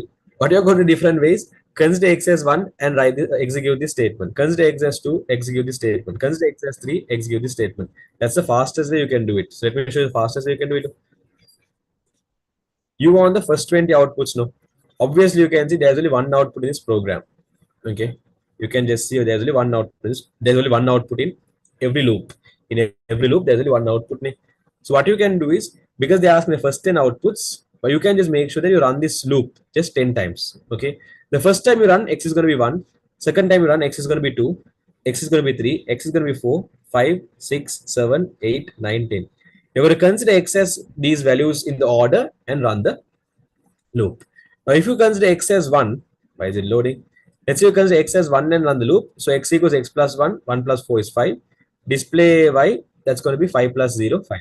Okay, you can do this in mind as well, but that's high chance of getting wrong. So that's why I don't, unless you're so good at programming, you don't take that risk. You draw the dry run, there's high chance of getting it correct. Okay, so then now I stop it here. Let me continue it here with you. So we have x, we have y, we have output. There is no issues. X can go above any number. After when it in a loop will go by considering x 1, 2, 3, 4, 5. That's how it works. Okay. The question asking first 4 or first 10. Sorry. Question asking first 4 outputs. Okay. Thank God you told me. Nathan, I'll show the first 10 outputs. Boo. Wait, the question asking the first 4 outputs. The answer is going to be 5, 11, 18, 26. This is how the program is going to give you the first 4 outputs. Okay. These are the first 4 outputs 5, 11, 18, 26. Okay. Let me show you how this for loop works. Will you? I'll use Python for this because in Python 4 is very easy.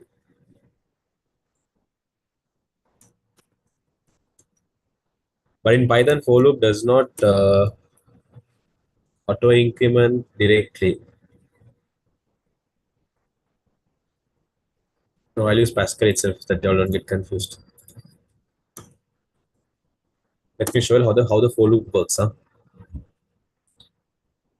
So let's say I have here for loop. Let me first of all create a variable called x. So I'm going to say variable x is going to be an integer.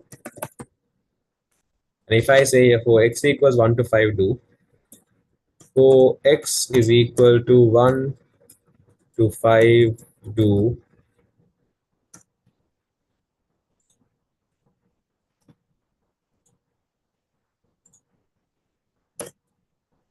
write x. If I run this program, you can see here 1, 2, 3, 4, 5 is displayed.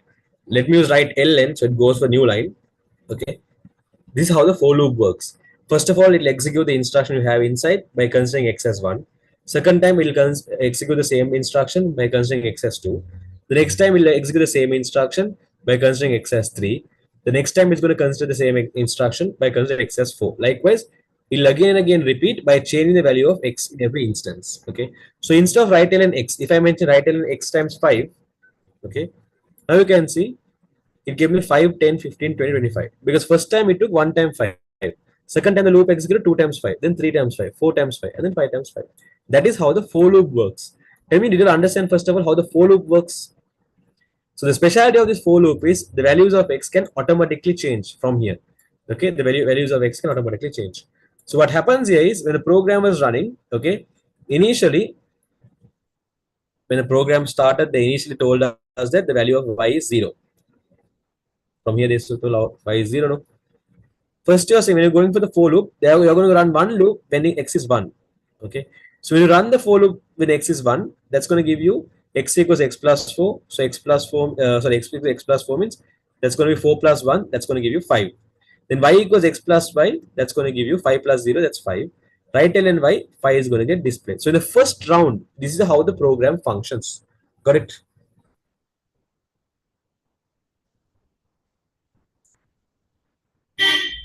Right. So if you run the program, the first, tell me, are you clear how the first run went? In the first run, what I did is I took x as 1 here, right? Because they're saying x equals 1 to 22, no?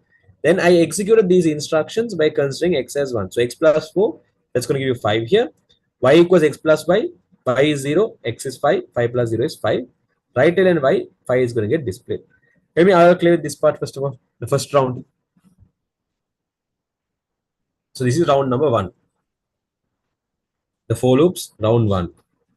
Now, when you go for the next round, what's happening is automatically the value of x becomes 2.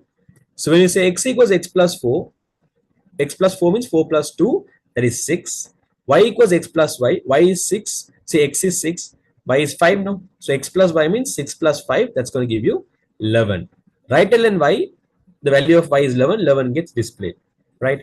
The next one, where you're going to run the same statement while x is 3. So if we execute the same instruction, x is 3, x plus 4, that's going to be 3 plus 4, 7. Y equals x plus y. So x plus y means 7 plus 11, that is 18. When you say right L and y, 18 is going to get displayed. Now you go for the next round. That's where our x is now 4. So x equals x plus 4. So 4 plus 4 is going to give you 8. Y equals x plus y. 18 plus, so x 8 plus 18 is going to give you 26. Right L and y, 26 is going to get displayed. Now this does not stop here. This goes now at the moment what I've done is I have considered x is 1, x is 2, x is 3, x is 4. Likewise, x is 5, x is 6, x is 7 killer until where x is 20. So when x is 20 also it will go. After it completes that part, after it completes where x is 20, then only it will stop.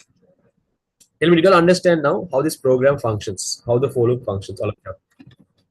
Yes or no?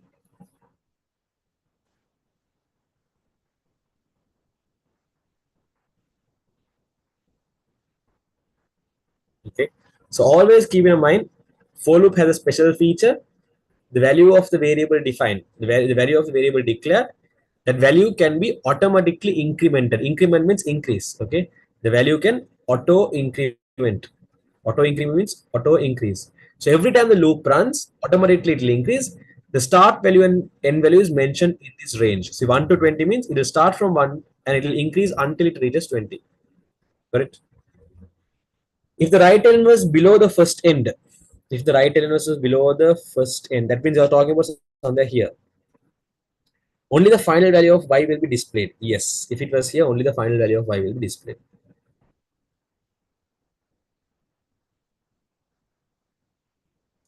Okay. Anyone having any questions here? So here the answer is going to be 5, 11, 18, 26. This is going to be your answer for this question. Again, your answer should be one below the other. If you write 5, 11, 18, 26, your answer is wrong. The reason is because they have used right ln here. In right ln, every output is written in a new line.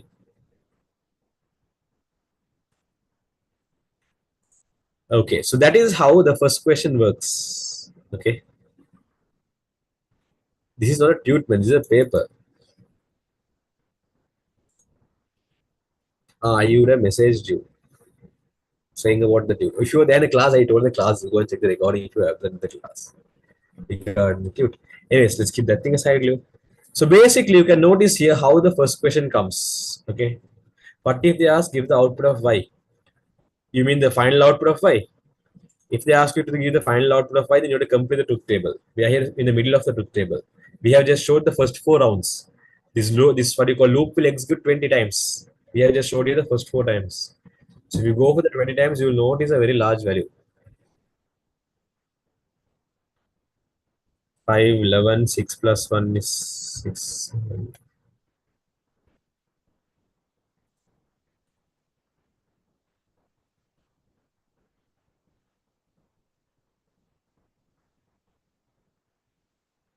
Will you do a seminar recap the first lesson? No. In the first lesson regarding algorithm and flowchart, I have already done. But regarding Pascal, again, I will not do it. This lesson, if you all were there in the theory class, you all know, because we went in detail for programming, we went and touched every detail, everything we did in practicals I gave you all do. Because of that, this lesson took, I guess, 4 or 5 months to complete. So if you're thinking that if you're figuring out why the reason we took 4 or 5 months to complete, even though we're in the fifth lesson now, which is shocking. Okay, we're in the fifth lesson tomorrow we'll be starting the fifth lesson in our class. Okay, but even though we are starting the fifth lesson now, for the first 4 months, I think until April or May, we were just in the programming lesson. Okay, so some people actually left the class. They were like, okay, this is too slow, blah blah blah. Okay, but the fun fact is, only if you learn programming like that, you will be able to understand everything. So certain lessons, each lesson requires different amount of what you called attention. So programming is a lesson that requires more amount of attention. That is why even the programming seminar which I did was, I think it was an 8 hour seminar. You just for the pseudocode and flowchart only, I think 8 hours there is seminar recording in YouTube. You can check. We did for nearly 2 months, not 2 months, more than 2 months. I mean in school. In the class, we did for it around 4 months until April, because that day I was giving a recording for one person. And I gave the recording. I saw the third lesson recording. I don't have the first lesson recording, but second lesson I saw the recording was starting from, which is second lesson was starting from. We started the second lesson from May week 1. So May week 1 means basically for first 4 months we are doing programming. Okay. And not even one class was cancelled, I guess. Like completely 4 weeks, 4 weeks was done. Okay, fine. So with that, we're done with the first question. So if you notice, first question only had this, multiple chapters. So make sure that now if you're thinking that, okay, I'm not going to learn this, I'm not going to learn this, you're not going to lose the marks. So just have a thorough idea of the whole grade 10 plus grade 11 syllabus so that you can handle the first question. Okay, let's jump into the second question now. It's an easy question, basically. Did you all do the second question, y'all?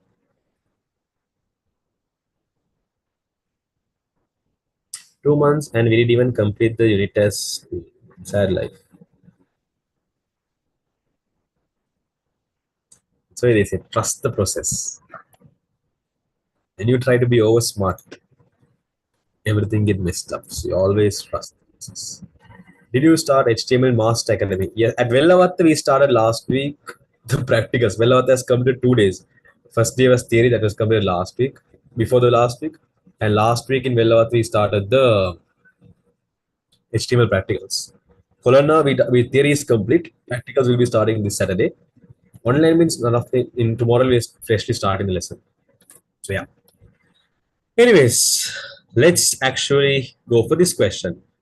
So they have given you here a document, Word document, and they have done some they have done some formatting, and for each formatting they have done some labelings, right? Anyways, let's go through the question. Below is a portion of a word processing software interface used to format the above document, and the tools are numbered from 1 to 23. Identify the tools or tool identify the tool or tools used for each formatting done on the document and write the relevant tool or tool numbers in front of the label. Okay, so we are going to write for each label what is the tool number that is being used. First of all, let's look at the first one. Letter number A. For the letter A, the whole thing, what is the, if you see the formatting they have done, formatting means change. Okay, the word formatting means a change. Okay, normally if you take a Word document, by default, all the text, any text you take, it will be aligned to the what side, left side or right side or center. What is the default alignment in a word? Exactly. The default alignment is left. So you can see here they have made the alignment come from the right hand side.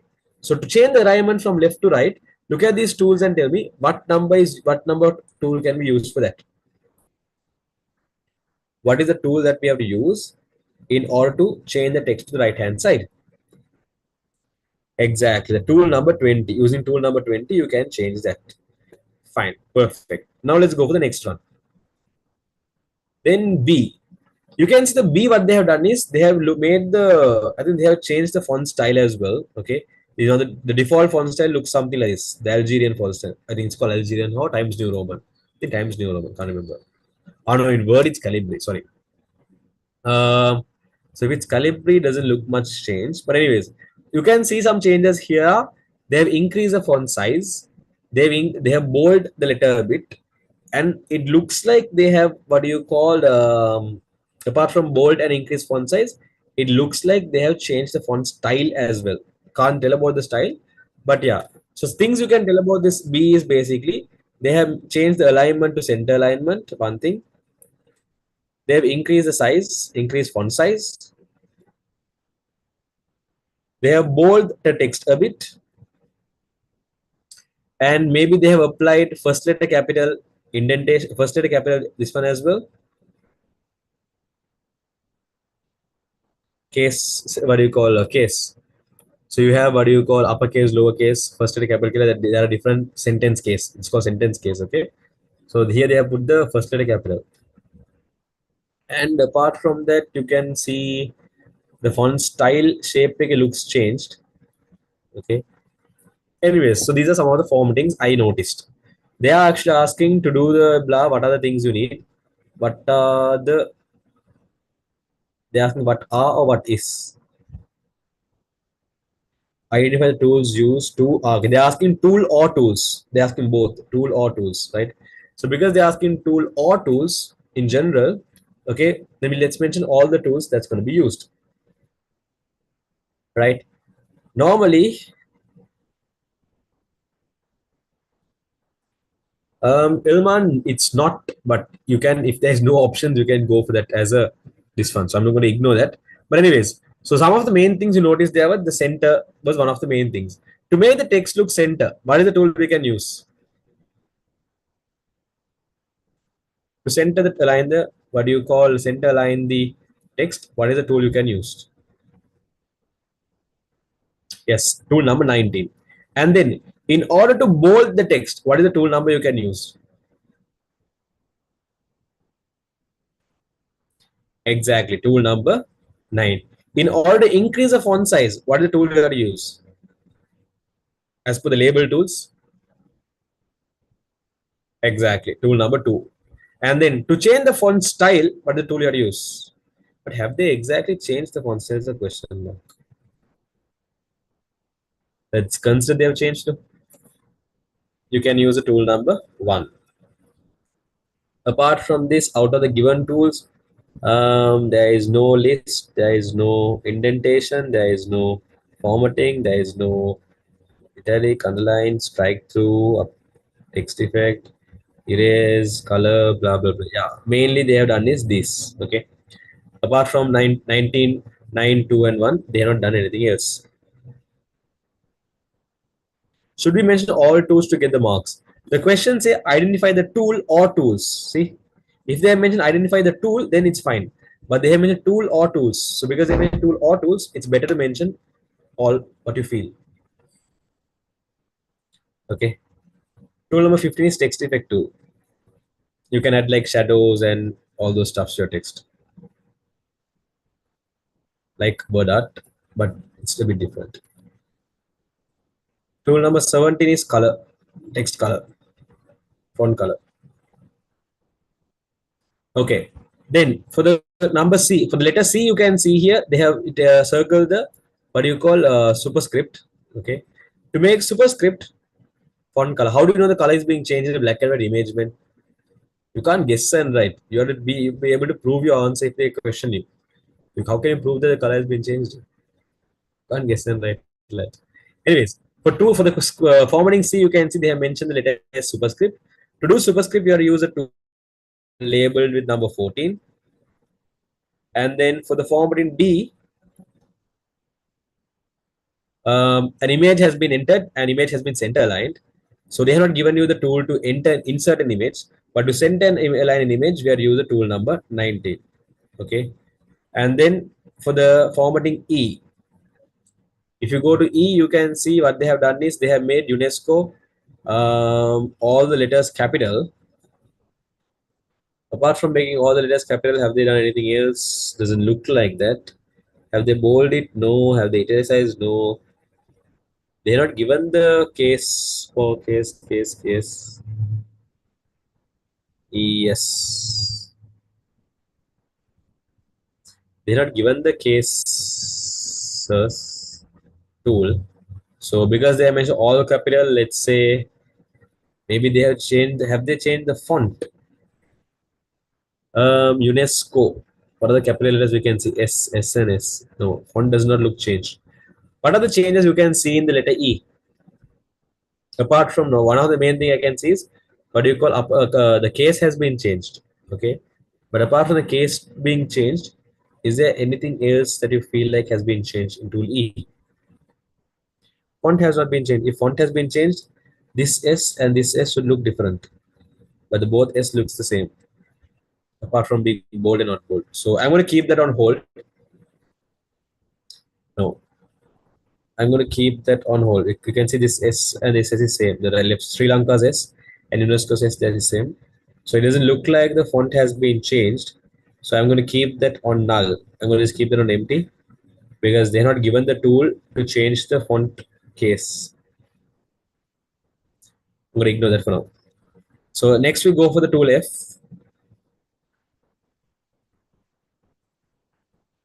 Tool 8 shows the formatting. If you're done any formatting, it will tell here formattings are done. Killer. It will the tool F will show. 8 will show. Okay, F is basically you can see they have bold the respective word and they have underlined as well. So to bold and underline, to bold you will need the tool number 9 and to underline you will need the tool number 11. So these are two tools you have used.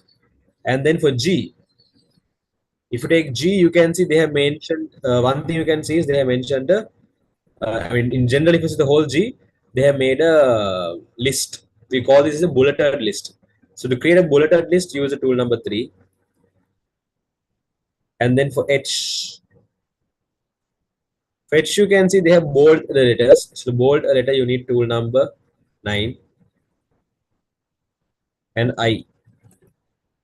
For I, you can see it's connected for the last paragraph. Last paragraph, you can see. Look at the last paragraph's what do you call alignment and tell me what type of alignment you can see in the last paragraph.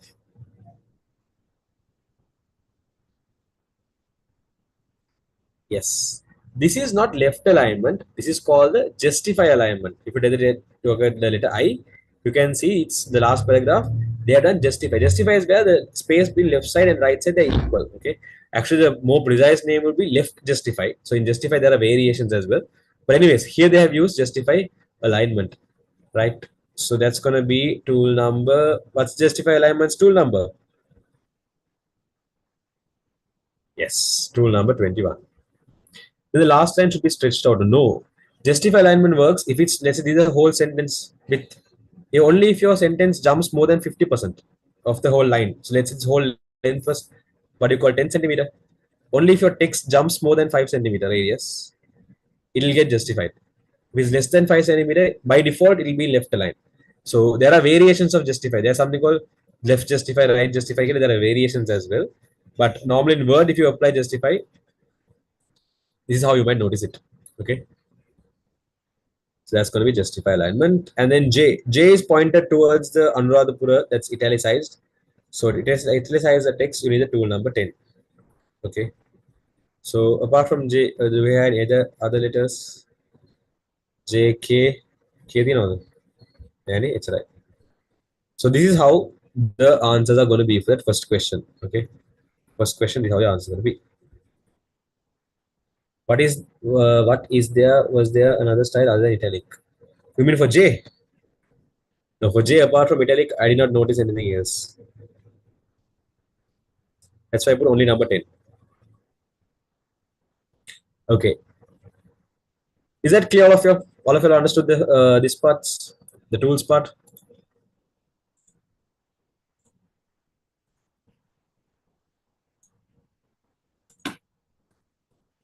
Right. The next one. The next one you can see they have mentioned about mail merge something. Yeah. Okay. So what they mentioned there is mail merge is a facility available in the word processing software. Briefly describe the work it can do. But tell me the one advantage you can use in mail merge. Let's see if I can remember. One instance where mail merge can be used. I don't know. I'm not asking how is mail merge working. I'm just asking a scenario where you can use mail merge. I gave you an instance example when we were learning this lesson. Let's see if I can remember. Sending mails to everyone. This doesn't have any connection with emails. Don't worry. For your syllabus. To send documents for many people. You're, I think, guessing and telling me. This is not how mail merge works. You can use this, writing certificates. Okay.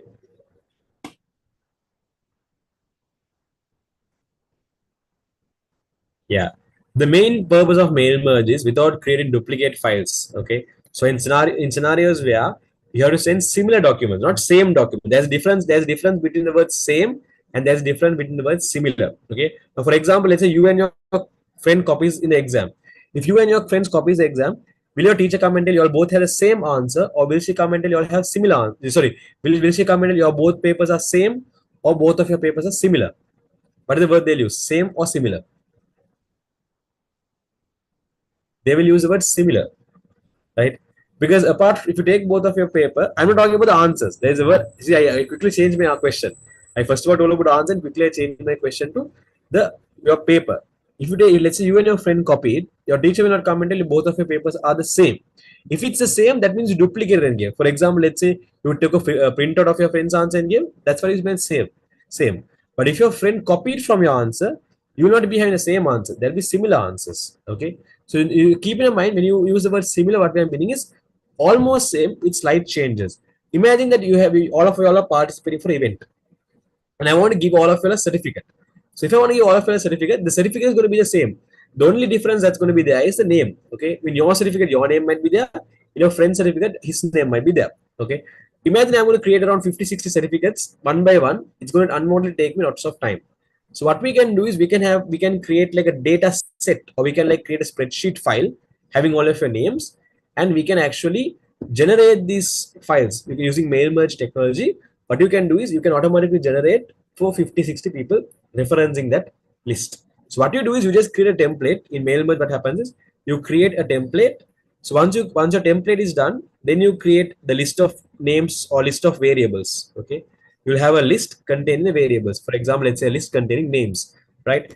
Then what you do is if you what you call do this if you what you call use this technology called use this tool called mail merge. What you can do is instead of creating 20 different documents manually, you can ask Word to generate these 20 documents by referencing this list.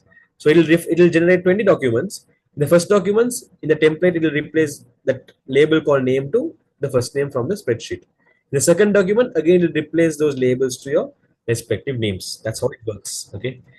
If it is similar, can't say whether it's copied or not, because the correct answer will be one answer correct. No, no, no.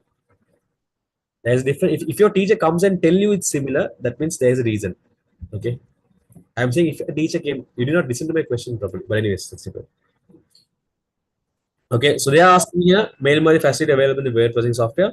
Briefly describe the work you can do it work it can do. So you can say it can you can create you can create what you call variations of a document, or you can create copies of a document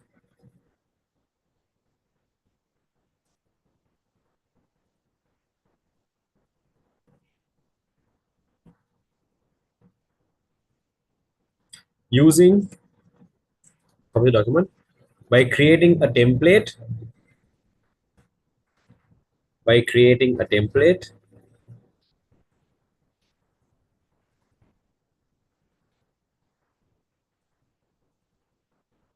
and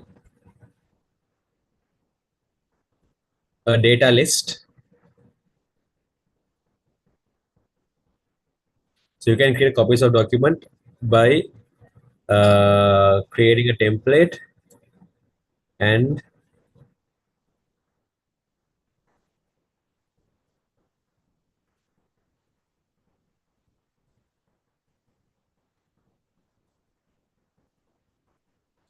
let me restructure this. Let me add the word that you can create a template first. Okay. So let's restructure this to some ways. You can create a template. You can create a template and generate copies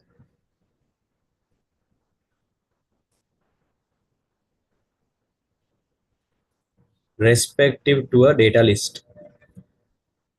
Respective to a data list. Okay. So if I'm going to show you how it's done, very simple. I'm going to open Word.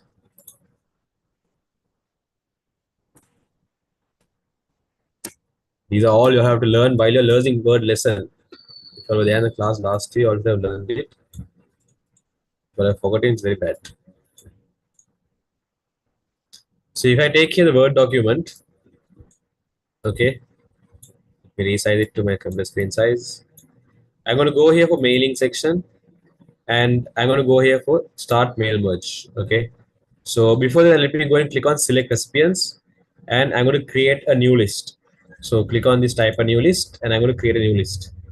I don't want all these fields. So let me first of all customize the columns, delete, delete, delete, delete, delete, delete, delete, delete, delete, delete, delete, delete, and delete. Okay, done. I'm going to add a column called, let's say, first name. I'm going to add a column called last name. Just two columns. Okay, so I have two columns. First, I'm going to write here Amal and Pereira, and I'm going to create a new entry called, let's say, you can actually create an Excel file and take it here. Silva, and let's say I'm going to create a new one called, let's say, Chamal, Fernando, then I'm going to say John,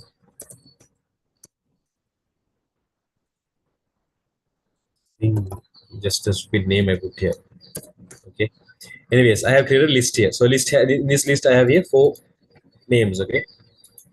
So once my list is done, I'm going to save this list as well. So I'm going to just save this as, let's say, sample, blah blah blah.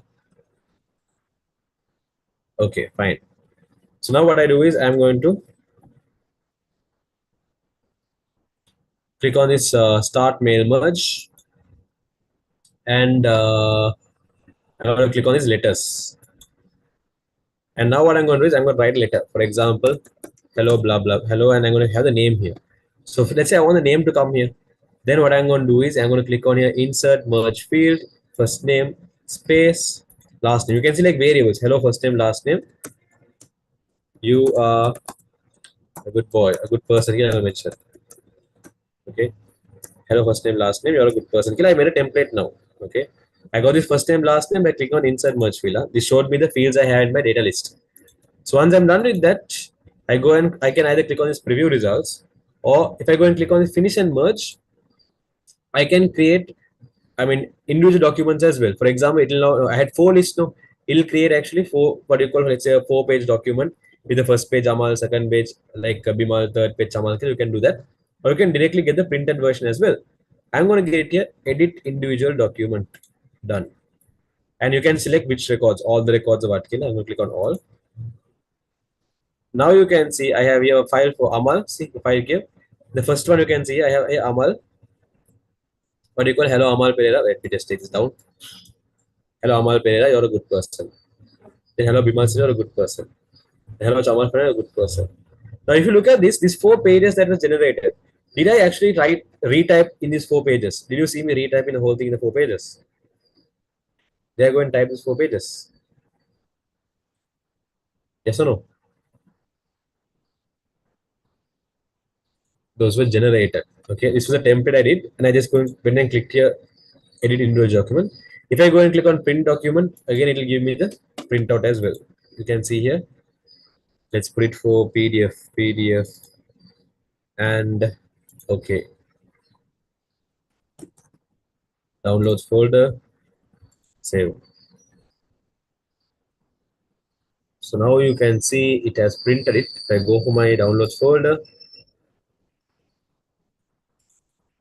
you can see it generated that PDF. See the 4 pages automatically. Okay, so that's what you can do using this mail merge. You can create a template and you can generate copies respective to a data set, data list. Maybe you'll understand how this mail merge work, all of you. I mean, as I know, no, but you can go and check. As I know, it does not have, but check. Okay, perfect. So that's what you can tell. Mention 3 characteristics that should be included in a quality electronic presentation. Let's see your answers. Tell me some properties of a good quality presentation. Tell me 3 good qualities. Having images is wrong. You tell me the number of images per slide. Yes. One thing is having around 6 to 8 lines per slide. 6 to 8 or 6 to 9, both are correct. Let's say around 6 to 8 or 6 to 9. 6 to 8 lines per slide. Then maximum 3 images per slide.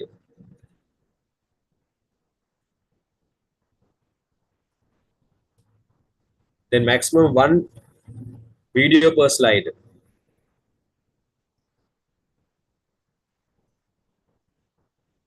Okay. And then you have to keep things, you have to keep your, yes, grammar. You have to correct your grammar. So you have to make sure your words are correct. Then you have to make sure that you, what do you call, keep your font size in bit more than 32. As I can remember, 32. I'll just double check the number. Okay. So I think I have a PDF on that as well. I did a seminar earlier. So that if you noticed, for what do you call, in terms of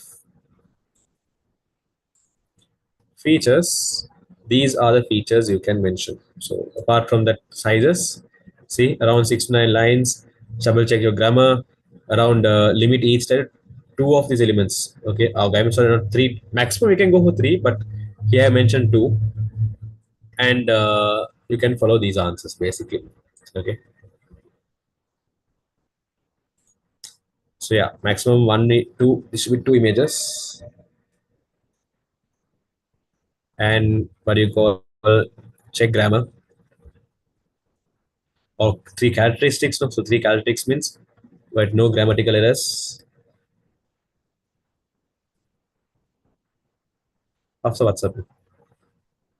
And avoid using red color. One plus not, I mean, you should not use red color highlight main points. It's not that using red color highlight main points.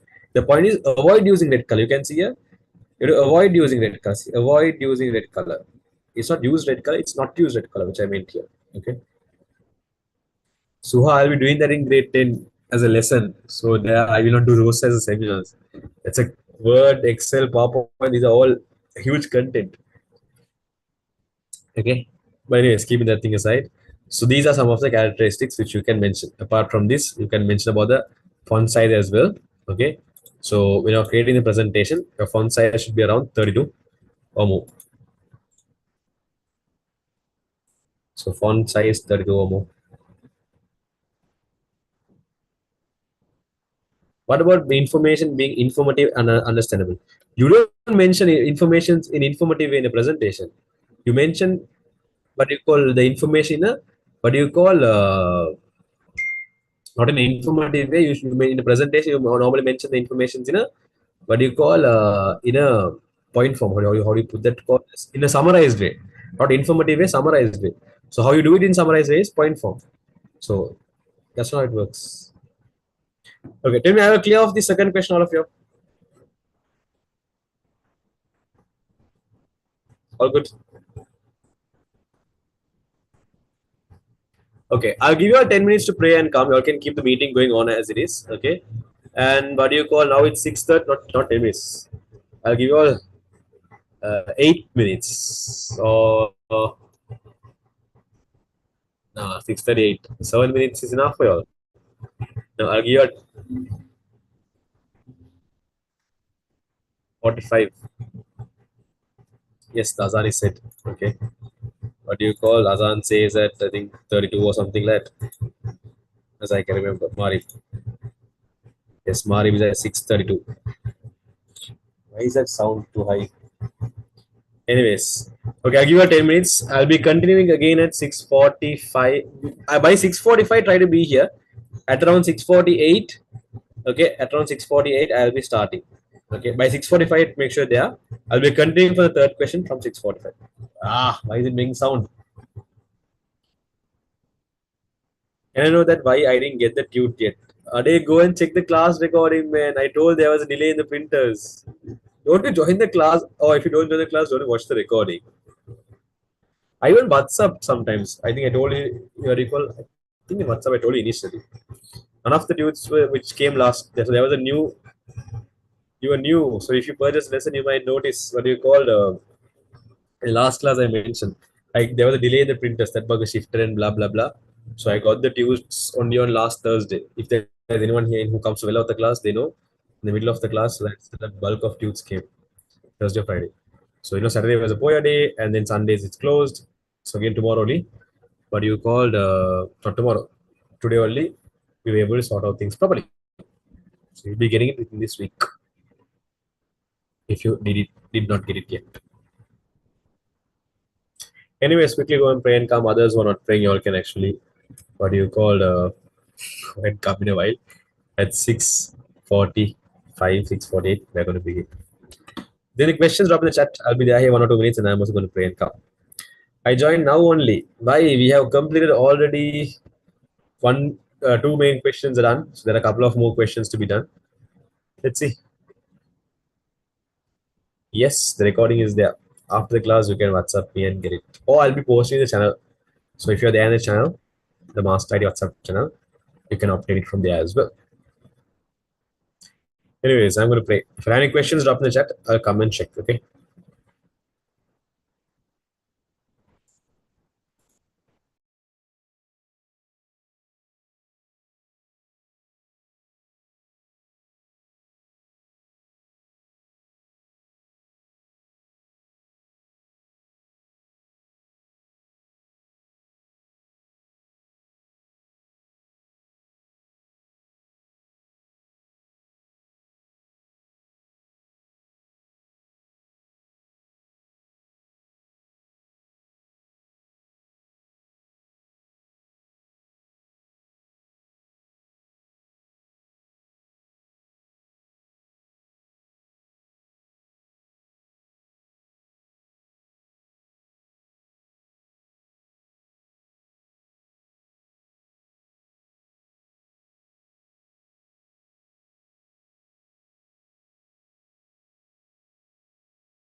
It's 6:46 and 2 more minutes, and we will begin.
One more minute.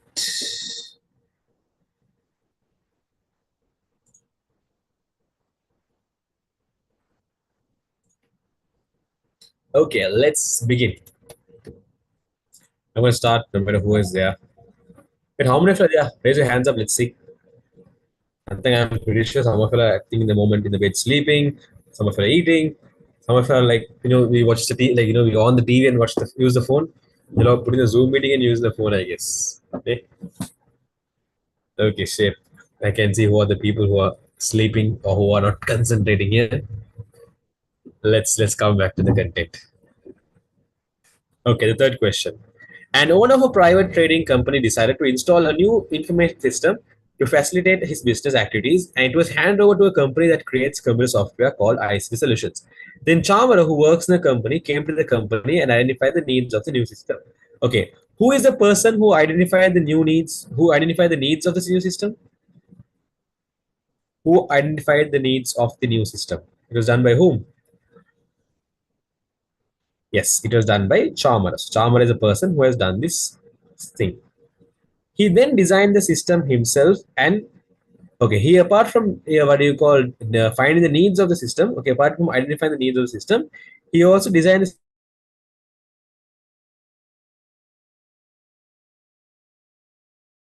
system.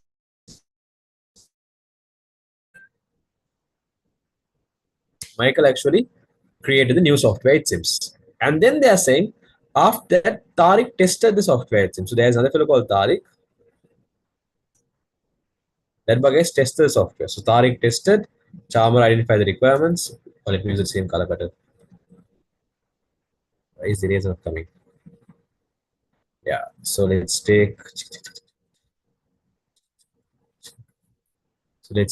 what do you call Chamara identifying requirements and then and designing as well. And then we have Michael who created the new software and Tariq tested software. Gayani installed the new system at the dealership. So there's another fellow called Gayani. She installed the new system. But it was decided to use a new system for a period of 3 months without removing the old system. Okay, so they were going to use the new system without removing the old system. Okay. Mention two methods used by Chalmers to identify the requirements of the new system. Okay. Indirectly, they ask you fact-finding techniques. So this is regarding the lesson number 2, SDLC. Normally, if you're going to develop a software, first of all, you identify the requirements. And some methods you can use to identify requirements are one, let's say interviewing the client. That means you can have an interview with your customer, with your client, and find the requirements. Then you can give them a questionnaire. Imagine like a Google form or a question paper, and you can find the requirements. Questionnaire. I'm not sure of my spelling, so just ignore if there's a spelling mistake. And then apart from what you call interviewing or having a questionnaire, we can also create prototypes. What I mean by prototypes is, for example, let's say you want let's say I want to create you an application. I can make a dummy version of the application, not a real working version. I can show you a dummy version or a similar application and show you. Okay. Then we have sample document collection. So sample document collection means, let's say I want to create you an accounting system, like, or let's say like a sample document collection. Let's say I want to create a system for you to manage your accounts. So I might see how you're managing now. So let's say you are using a ledger. If you're doing commerce, you all might know what is a ledger, right? So let's say you're using a ledger to what do you call handle your accounts. So I might take your ledger and I might see how do you record transactions, and then I can get an idea. Okay, these are the transactions you record. These are how you record. I can create a system. So sample document collection, and apart from this, prototyping, questionnaire, interviewing, sample document collection, you can. Am I missing something?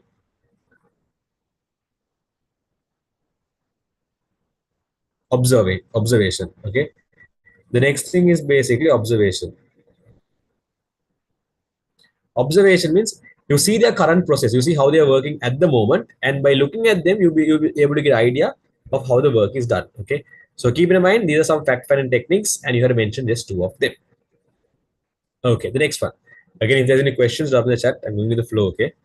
Who performed the solution development step of the system development life cycle? So if you take the STLC life cycle model, you have the identifying requirements first.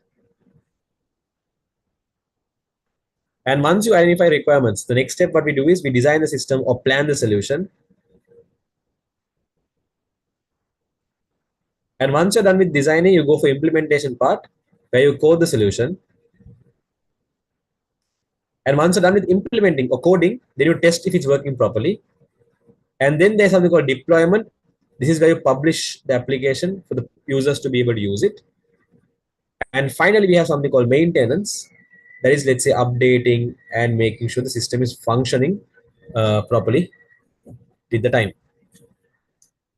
Coming back to this question, they're asking who performed the solution development. Indirectly, they're asking who performed the implementation part. So tell me, based on this scenario, who actually did the implementation, who actually created the system or developed the system. Implementation means, sorry, what do you call solution development means basically creating the system or coding, programming, all those stuffs. Who did that actually? Exactly. It was done by Michael. Okay. Michael only actually created the new software. So as per the scenario given here, Chalmers is a person who identifying requirements as well as designing. This was done by Chalmers. And implementation was done by Michael. Who did the testing part? Who did the testing part? Yes. Testing was done by Tariq. And who did the deployment part? This publishing. Who did the publishing part? The deploying. Yes, that was done by Gayali. Okay, that was done by Gayali. Based on this scenario, the last one they have told you something called what do you call using the new system without removing the old system. What type of deployment is this?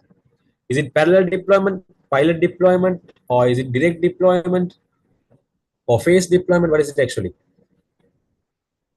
Yes, this is actually parallel deployment. You're using both the new system as well as old system together at the same time. Anyways, going through them, which step of the STS was done by Tariq? We know Tariq did the testing and debugging. So debugging means resolving errors. Okay, testing and debugging. This phase was done by Tariq. And then, which method was used to install the new system at the dealership? We use parallel deployment because they're going to use the old system as well as the new system together. The system development model used to develop the above system is a waterfall model. Mention a disadvantage of waterfall model technology. Okay, tell me what is the disadvantage we have in the waterfall model technology? The main disadvantage, what is it?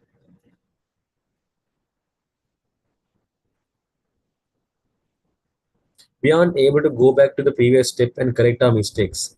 That is actually, even though that answer is there in your textbook, even though that answer is there in your Google all those stuff, that is one of the most stupidest answer. I don't know still why are they keeping that? Because in waterfall model you can go for the previous step. It is not as per discipline pattern. It's not you don't go. Okay, like going for the previous step is not easy, but that doesn't mean you can't. Okay, it is like a variable factor. It's not. There's no control experiment for that. So I actually don't like that answer where you say that you can't go for the previous step because you can actually in the waterfall model. Okay.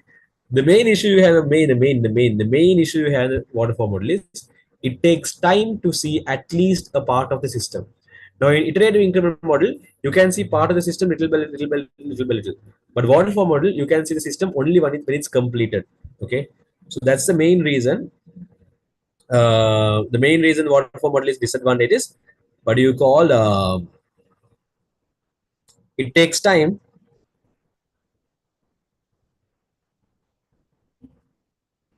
to look at least a part of the system, or you can mention indirectly. It takes time to get a, let's say, view of the system. Also, you can mention. But anyways, the main idea there is it takes time to look at least a part of the working system of the working system. But iterative increment model, you will not be able to see the complete system, but at least a part of the system you can see quickly. Okay, so that's the two types of model we have. Again, if there's any questions, drop in the chat. I'm going in the flow. Information and communication technology is used in various ways to increase efficiency in various fields. Give two examples of how information technology can be used to improve agriculture in Sri Lanka. Okay, tell me your answers. The grade 10 first lesson. Let's see for your answers for this. Where can we use ICT in agriculture? Yes, one is correct. Meteorological devices.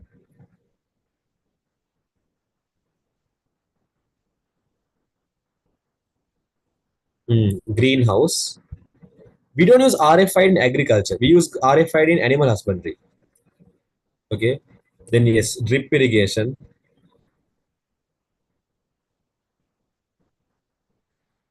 It's not the same thing. Agriculture and animal husbandry is different. Agriculture is dealing with plants. Animal husbandry is dealing with animals. Okay. Then we have automated weed remover.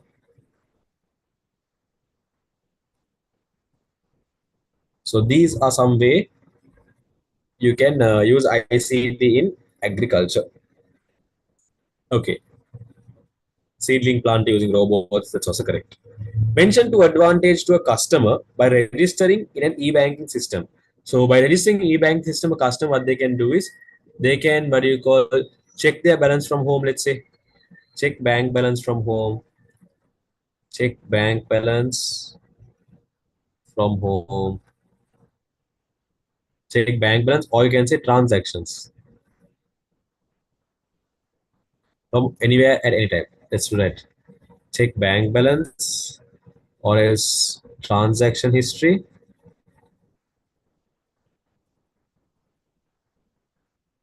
from anywhere at any time. So apart from that, you can also mention that you can make payments or fund transfer.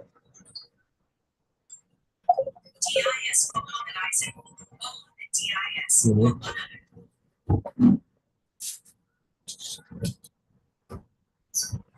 Make fund transfers. And apart from that, apart from making payments, making fund transfers, you can also mention about what you called, let's say, that is the main two purpose. I mean, advantage. Yeah, you can talk about what do you call it, minimizes traveling cost. What do you call? It's more convenient. You can mention, but in terms of primary advantage, these are main things. You can check your bank balance, or you can check your transactions from anywhere, anytime. Other than you can make payments or fund transfers. Because why do you go for a bank normally? You might either go to the bank to deposit money or withdraw money. Okay, so deposit money meaning to someone else's account that you can do in this. That's I mentioned second point. And no, apart from withdraw and deposit, next thing you might go is something to take something called as a mini statement, or for example, like your transaction history or your bank balance. So that's the two advantages. There are main, but there are more others as well. You can mention.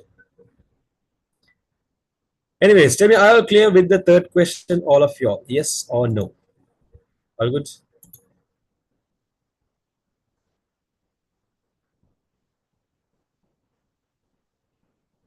Perfect. If there's any questions, drop them in the chat. Next, let's go for the question. Below is a spreadsheet table in which bookstore owner stores the details of his daily income. When the selling product customers, when the selling products, customers are given a discount for each product, and the discount percentage is changed by him daily, right? When the selling product, customers are given, okay, when selling products, customers are given discount for each product, and the discount percentage is changed by him daily. Fine, perfect. Write the formula to be written in cell C4. So C4 is here. To find the discount given to a pencil using only cell addresses. Note that the discount amount should be also found for the rest of the items using this formula. Discount is equal to unit price into discount percentage. Okay. To find the discount of the pencil, first of all, you have to know what? You have to know the unit price. Tell me, in which cell do we have the cell unit price of a pencil? Give me the cell address containing the unit price of a pencil. Exactly. That is there in the B4 cell. What is the cell containing the discount percentage?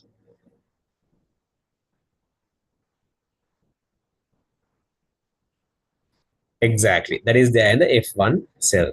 Okay. Normally, let's say I wrote the formula. Let's say inside this C4 cell, if I write the formula saying that equals B4 into F1. Okay. If I write B4 and F1, I'll be getting the correct result. But there is one small mistake. The thing is, the question has mentioned the formula I write here. The formula I'm going to write here, I'll be copying it for the different cells as well, for the below cells as well. I'll be using the same formula. I'm going to copy it and paste it for the remaining cells as well. So when I paste it, normally what happens in spreadsheet has a special feature. When you copy and paste formula, okay, when you copy a formula from one cell to another cell, when you copy and paste this formula, the cell addresses are there, right? Only cell address, not anything else. The cell addresses are there, right? They get automatically updated. Automatically they change, right? So for example, how it works is, let's say you're going to copy the formula from the C4 cell. Okay, from C4 cell, let's say you're going to copy this formula to the C5 cell. Then what will happen is all the cell address will also go one cell down. Now, when you're going from C4 to C5, right? When you're going from C4 to C5, what's happening here? You're going one cell down. You're going one cell down. So when you're copying and pasting a formula to one cell down, the same change, I'm going to call this as change, right? The same change will apply for the formula as well.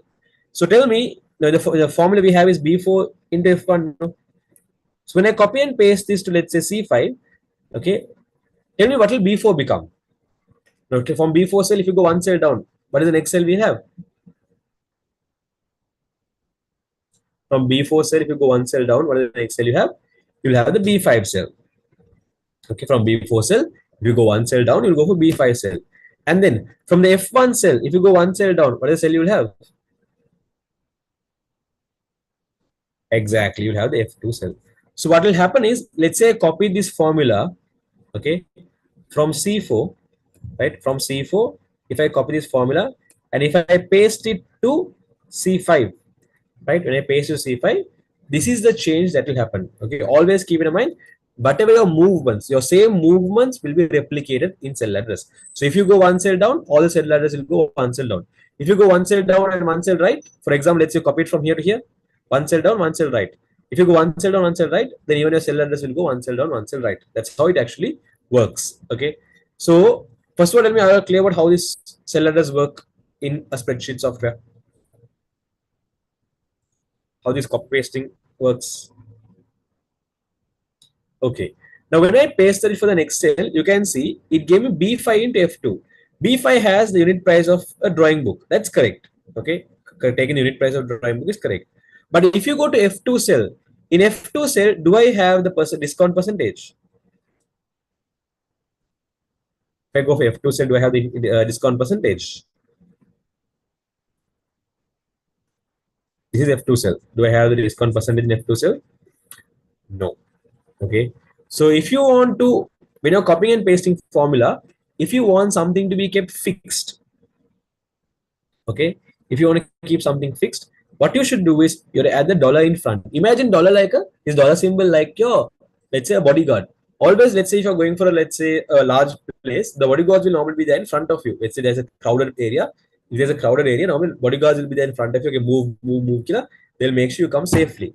Similarly, in this scenario as well, the dollar symbol will act as a bodyguard, and it will sometimes protect you from getting changed or protect you from get, let's say, modified. Okay. So, for example, what's happening here is what our issue here is F1 is becoming F2. When you copy to the below cell, it became F2. If I copy to here, it becomes F3. If I copy to here, it becomes F4. Why? Again, I'm going one cell down. So in our scenario, tell me, do I want to keep the column name fixed or should I keep the row number fixed? What has to be kept fixed here in our scenario? What is getting changed that we don't want to change it? Something is getting changed and we don't want that to change. What is it actually? The name or the number? The row number or the column name? Exactly, it's a row number. So what we are doing is we have to add this dollar symbol in front of the row number. So instead of mentioning F1, if I mention this as F$1, instead of mentioning F1, if I mention this is F$1, now what will happen is when I copy and paste this formula from one cell to another cell, when I copy and paste this formula, no changes will happen. There won't be any change. I mean, the what you call cell row number will not get changed. Okay, row number will not get changed. That's how it works. This type of referencing we call as absolute cell reference. If you're going to use dollar symbol and let's say reference a cell, such reference are called as absolute cell reference. And without dollar symbol, if you use, you call them as relative cell referencing. $F$1, is it wrong? Nope, you can mention $F$1 also, but the minimum requirement is this. This is the minimum requirement. You can also mention equals before into $F$1. That's also correct, but that is not a requirement. The minimum requirement is F$1. Got it? What will happen if you put $F1? If you put $F1, it's keeping the column name fixed. But the fun fact is the column name even changing in our scenario. In our scenario, the column name doesn't get changed. Why? We are copying for formulas just one cell down, down, down, down, down. So we're now going down, down, down, down, down. You are still in the same column. See, you're in the same column. Only if you jump columns, the column name will get affected. But as per our scenario, we're not jumping columns. So useless putting $F there. Okay, so we want the row number to be fixed. So F$1 is a minimum requirement.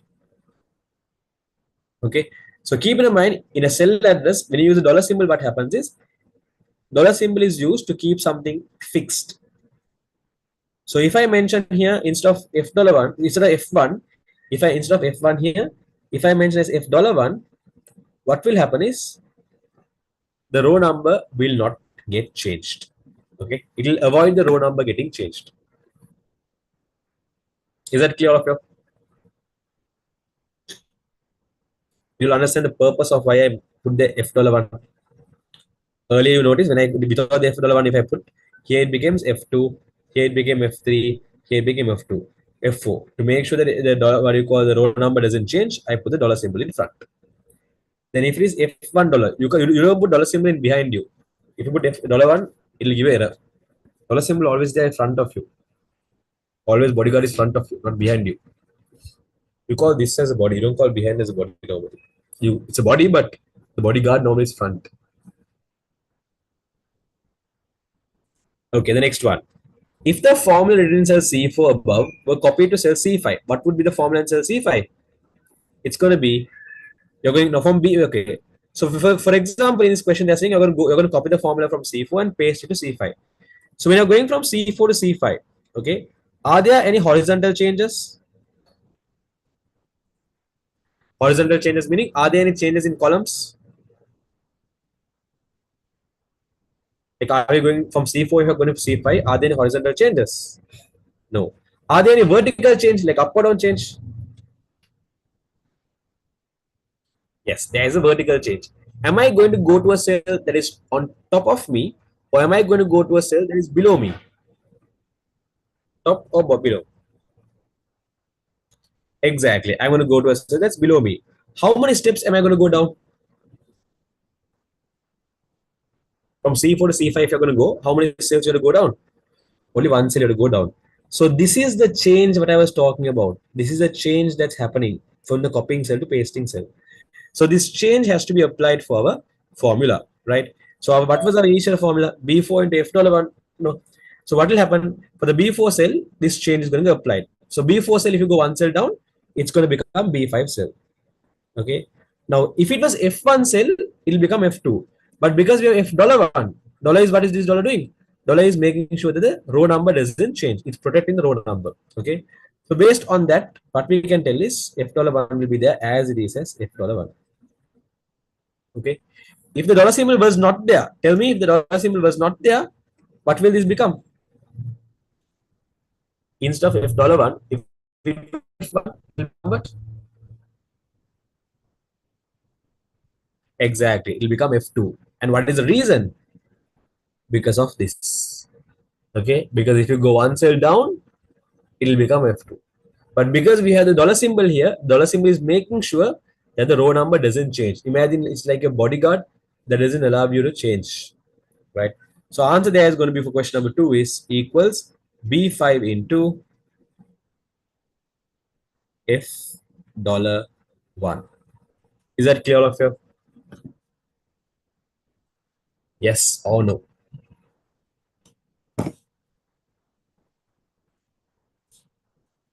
Okay. If there's any questions, drop in the chat. I'm going for the next one. What formula should be written in cell D4, D4 here, to get the selling price of a pencil using only cell address? So you can find the selling price by taking the unit price and deducting the discount. So unit price is there in the B4 cell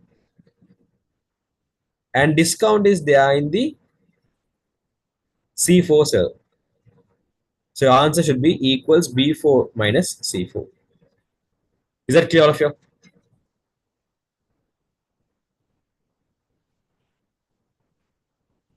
Okay, perfect. Next. What formula should be written in cell F4? So F4 means this cell to get the income from the sales of pencils using only cell address. So you can find the income by multiplying selling price and the number of products sold. So selling price is 19, number of products sold is 80. Cell address are D4 and E4. So answer is going to be equals D4 into E4. Again, how I found that is D4 is a cell that's having the selling price and E4 is a cell that's having the number of products sold. So using this formula, you can easily figure out the answer is going to be equals D4 into E4. And then the next one, to find the total selling price, so to find the total income received that day, write the formula to be written in cell F12 as equal function cell 1 to cell 2. Okay. Now in F12 they want to find, so F12 is this. Here they want to find the total amount received. Now in a range of cells, now you can see this range of cells, right? This is the range of cells containing different incomes total. Okay. Now if you want to find the total incomes total, right? If you want to find the total of the income, if you want to find the total, like what does the whole income add up to? Tell me, what is the special spreadsheet function you use? When spreadsheet, we have function called sum, min, max, count, count taken. There are many functions now. Out of them, which function is used to add multiple values together? Salma, you mean for the Roman number 3 and 4?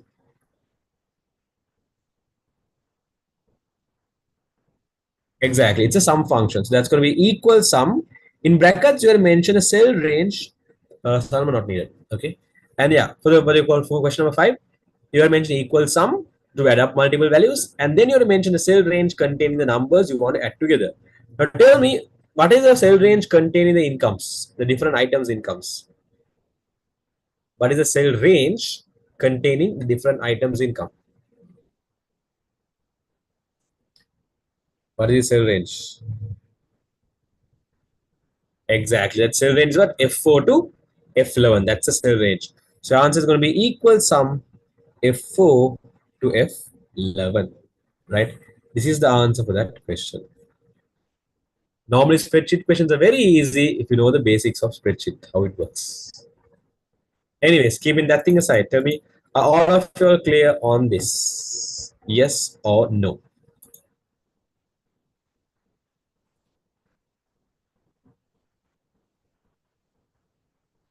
Anyone having any questions you all want to clarify?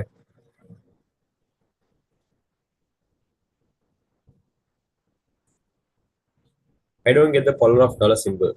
Dollar is used to keep something fixed. Now, did you understand this part which I figured out the change here? Is no horizontal movements, so going one cell down. Do you understand the change?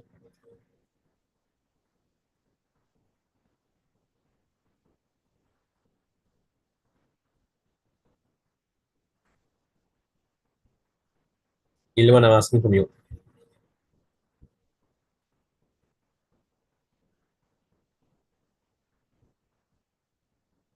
Again, spreadsheet is okay. So what happens is if you put dollar symbol, one of the change will not happen. If you put dollar symbol in front of the column name, the column will not change. If you put the dollar symbol in front of the row number, row will not change, right? Always keep in mind horizontal movement means column being changed. You're jumping columns. Vertical movement means you're jumping rows. So if you put the dollar symbol like this, dollar A1, it will ignore this part. If you put A$1, sorry, if you put dollar A1, it will ignore the first one. If you put A$1, it will ignore the second part. If you put dollar $A$1, it will ignore both the changes. Why should we not change the column? Because there is a column, there is a dollar here. If the dollar is front of the column name, we don't change. Here, if the dollar is front of the row, we don't change. Here, if the column dollar is there in front of both, then both does not get changed. That makes sense. So dollar is going to protect you from getting changed, something like that.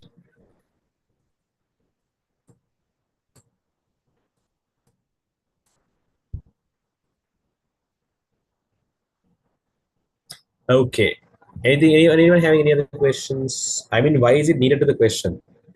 Now, in this question, I showed you the problem that you weren't listening to me. See, that shows you were listening. I showed you without the dollar symbol what happens. Without the dollar symbol, if I put here F1 became F2. Now, if it's F2, it's wrong. F2 cell does not have the percentage. Only F1 cell has the percentage. So there are instances in questions or scenarios where you have to keep something fixed. Now you see percentage is only there in this cell, right? So in those scenarios, to make sure that this reference does not change, to make sure that your reference does not change, to make sure your reference does not change, we use absolute zero reference. Now in this scenario, there was no issues of using the column absolute cell reference, only row absolute cell reference was needed. But there are questions where you might have to jump columns. So when you have to jump columns, it will be useful. I'll be anyway starting spreadsheet next month or the month after. No, I think month, not next month, the month after that only thing in grade 10. And you can join that. It will be helpful. Because those are basics in spreadsheet. Knowing referencing, all those stuffs. Okay, perfect. I tell you one thing, okay. Normally a seminar is not where you teach. The purpose of a seminar is to remind. So if you don't know the basics and if you're joining the seminar, it will be very, very hard for you to catch up. I'm just giving you a disclaimer. Yes, let's keep that thing aside. Below is a part of a database used for management activities of a school in the Colombo region. The table contains data about the teachers and the subjects they teach. So you can see there are see 5 teachers, and there are some respective subjects they actually teach. And there is a different table called teacher underscore subject, which shows what are the subjects the respective teachers as well. Okay, anyways, fine. Write two suitable fields for primary keys from the above tables with the names of the tables. Okay. Primary keys are normally used to uniquely identify records, right? For example, to uniquely identify all of you all.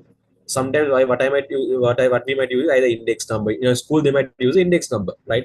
Similarly, look at the teachers table and tell me here you can uniquely identify records using which field?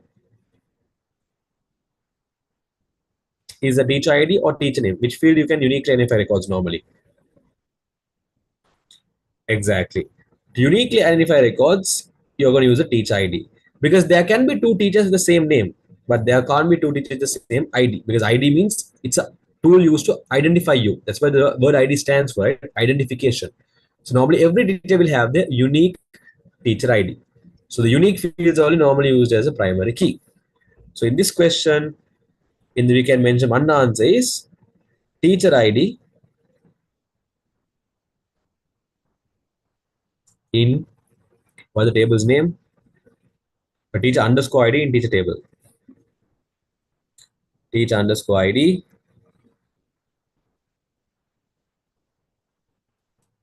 in teacher's table. This is one answer. Next, they're asking two primary keys now. Look at the subject table and tell me what do you think is a suitable primary key there? What do you think would be a unique field in the subject table? Oh, sorry, yeah, subject table.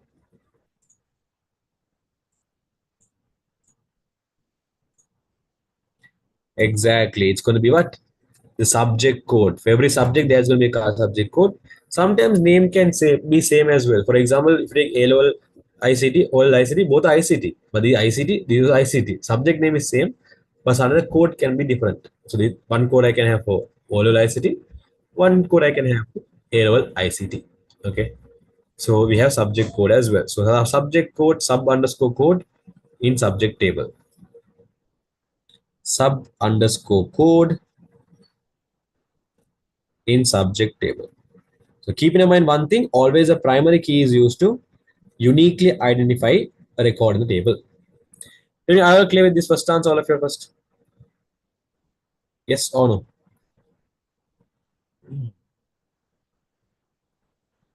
Should it be capital sensitive? No. Normally, if your answer should be, your spelling should be correct. Okay. If your spellings is correct, perfect. Case sensitivity is not an issue. If you make like uppercase, lowercase, they don't cut marks. But if you make spelling mistakes, they cut marks. Okay. Write down two suitable fields for foreign keys from the above table with the names of the tables. Okay. Normally, a foreign key is a primary key of another table. It's a primary key of another table, right? So how you can find a foreign key is very easy, right? Now we know teacher ID is a primary key. Now we have to go and check is teacher ID there in any other tables. For example, look at the subject table and tell me, can you find teacher ID there? Can, can you find teacher? No, we can't. Can you find subject, sorry, teacher ID in the teacher underscore subject table? Yes, we can. So then we can say teacher ID in teacher underscore ID in teacher underscore subject table. Always, if you want to find the foreign key, the easiest way is find a primary key and see is he there in another table? Is he there in another table? That's the easiest way. Similarly, now we know the primary key of the subject table is what? Subject code. No, tell me, can we see the subject code in the teacher's table? We're checking the other table. Huh? Can we see subject code in teacher table? No, in the teacher table there is no anything called subject code. Can we see subcode in the teacher underscore subject table?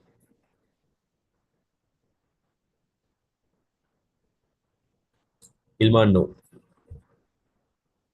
Exactly. You can see the teacher underscore subject table. We can see the teacher ID. So then we can say so subject subcode.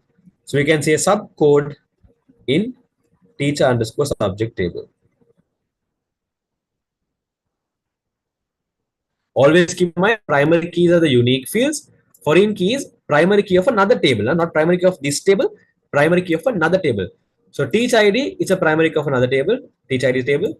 Subject code primary key of another table. Primary key of the subject table. That's how you figure out the foreign key. Okay. Is there any questions? Drop in the chat. I'm going for the next one. A teacher named Vijit Bandara, who was newly appointed to teach a subject of history, came to the school, and principal said that can't we write both together? No. If you write both together, it's wrong. You write it separately. Okay. Teacher ID in teacher table, subject code in subject table. Okay. If I come and ask you, what do you call? Tell me two boys' name, right? So let's take about that. Let me ask something. If I ask you, let's say, how do I put this? Okay, if I'm going to ask you, what are the keys to open a door? What are the keys to open door? Okay, so let's say there's a cupboard,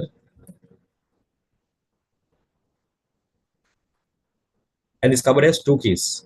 I'm asking you to give me the keys to open the door. If you give both the keys together, I mean, both the keys are pasted together. Okay, both the keys are pasted together. Can I open any of those doors? If both are together pasted, can I open any of these doors? Technically speaking, no. But if both these keys are separate, now can I open the door? Yes, if it's separate, now I can open the door, right? Similarly, if you take foreign keys as well, if you mention both the names together, indirectly you're meaning that both together is a foreign key, because normally we don't have something, we don't have anything called composite foreign key. Now in primary key, there's something called composite primary key. In composite primary key, what happens is you take two fields together as a primary key.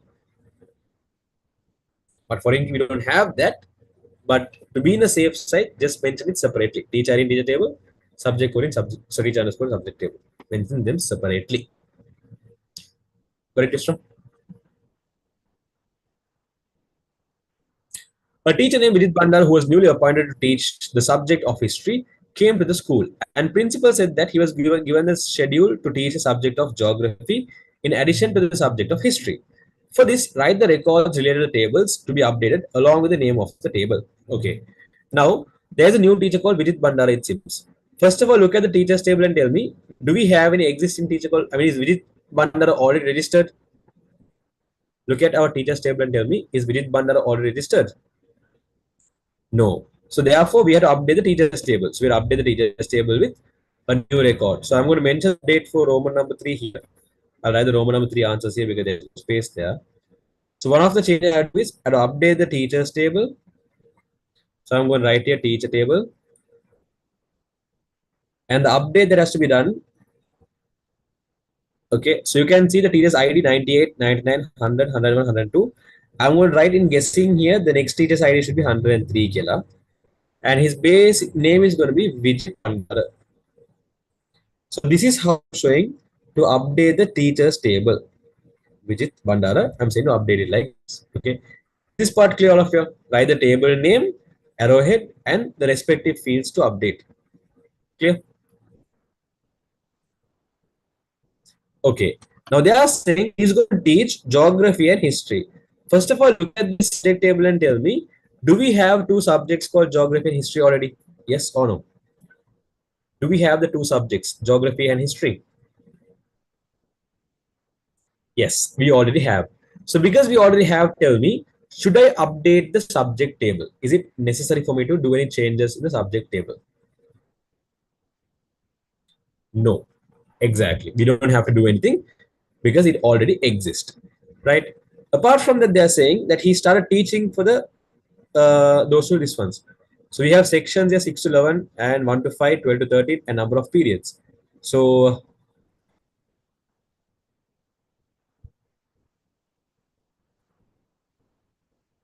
they have not given us basically what is the section. Normally, obviously, history and geography comes to the section of 6 to 11. Okay, so that you can guess it and write. But number of periods we can't guess and write. So,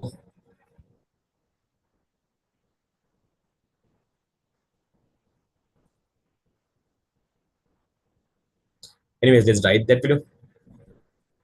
Actually speaking, apart from mentioning the what do you call teachers table, we'll also update the teacher underscore subject table as well. But the problem is you don't have two datas. Okay, history and geography you can guess and write, but number of periods you can't guess. So see how I'm going to do such kind of questions. Okay, first I mentioned the table that has to get updated. So that's going to be teacher underscore subject table. Ah, wait, you can guess that as well. Wait. You can guess the history and geography as well. There's a way you can guess the history and geography as well. First of all, what is history's subject code? What is history subject code? Exactly. You can see a history subject code is S014. Do we have any existing record for S014 here? Ah, shoot. We don't have. If we had, we can actually guess it. Let's see geography. Geographic S015. Do we have any existing record for S015 at least? Ayo, okay, then you can't guess it. So you can't guess the number of periods. No, I thought we can figure out the number of periods. Anyways, so see how I'm going to do this kind of questions. Now we know that who the teacher ID is. So Vijit Bandara's teacher ID is going to be T103. So I'm going to mention T103. Then in the teacher underscore subject table, the second field is going to have a subject code. So first of all, let's do for history. History subject code is S014. And then in the teacher underscore subject table, the third field is going to have the section. Okay. So one thing, normally if you don't know the data, it's better to put the word null. Okay. Null means no value. Null, the word null normally means that like without keeping something empty, normally we mention something as null, right? Because null doesn't have a data type. That's the advantage of using null. Null doesn't have any data type. So you can put null if it's now, for example, I'm pretty sure number of periods would be in this one. Number of periods will be there in numeric format. In database, we have data types, no. So probably it will be in integer or else numeric format only, all these number of periods. So if you go and put the value as empty, if you put empty like this will give you an error because empty is actually a string. If you let's say keep a like for example, you just keep as empty, put a inverted comma like and keep it as empty killer. Empty is actually a string. So normally in if it's going to be what do you call in integer or numeric format, we normally derive the word empty using the word zero. So zero only normally defines the idea of empty. But in our scenario, mentioning zero is actually wrong because there can't be zero periods. So the most precise answer is actually putting null. Can we put NA? No. You can't put H. I said. Probably when you're making the database, they would have said the data type of this field as what you call numeric or integer. Actually, the correct name is Vacha. But obviously they would have put numeric or else they would have put as integer. No, no, sorry, Bacha is different. For number of periods, either they would have put numeric or they would have put integer. So if they have put let's say numeric as a data type, what will happen is you can't go and mention NA, what do you call you can't go and put what you call empty string, all those stuffs you can't do, right? So if you take null, null is actually something called no value. I also be capital as well. Huh? Null is not a text. In database perspective, null is not a text. It is basically no value. So if you don't know the answer, to be in the safe side, just put null. Anyways, for the section, I'm going to put 6 to 11 because obviously history and geography you have for 6 to 11 only. You don't have O levels and A levels mostly, but just a guessing. You can put null as well there. And for number of periods, I'm going to put null because I can't guess it. Okay.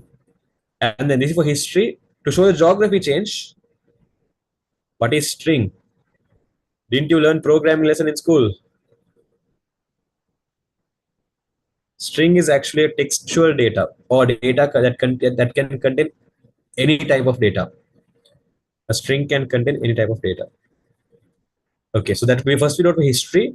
Now let's write for geography. That is 015. Again, I'm putting on guessing here 6 to 11. But actually, history and geography we have for A levels as well. But I'm just putting for a guess here 6 to 11. And what I can't guess, I just mentioned as null. Okay, so this is how you mention that there is a new teacher called Vijit Bandara, and that teacher is going to teach history and geography. Is that clear, all of you?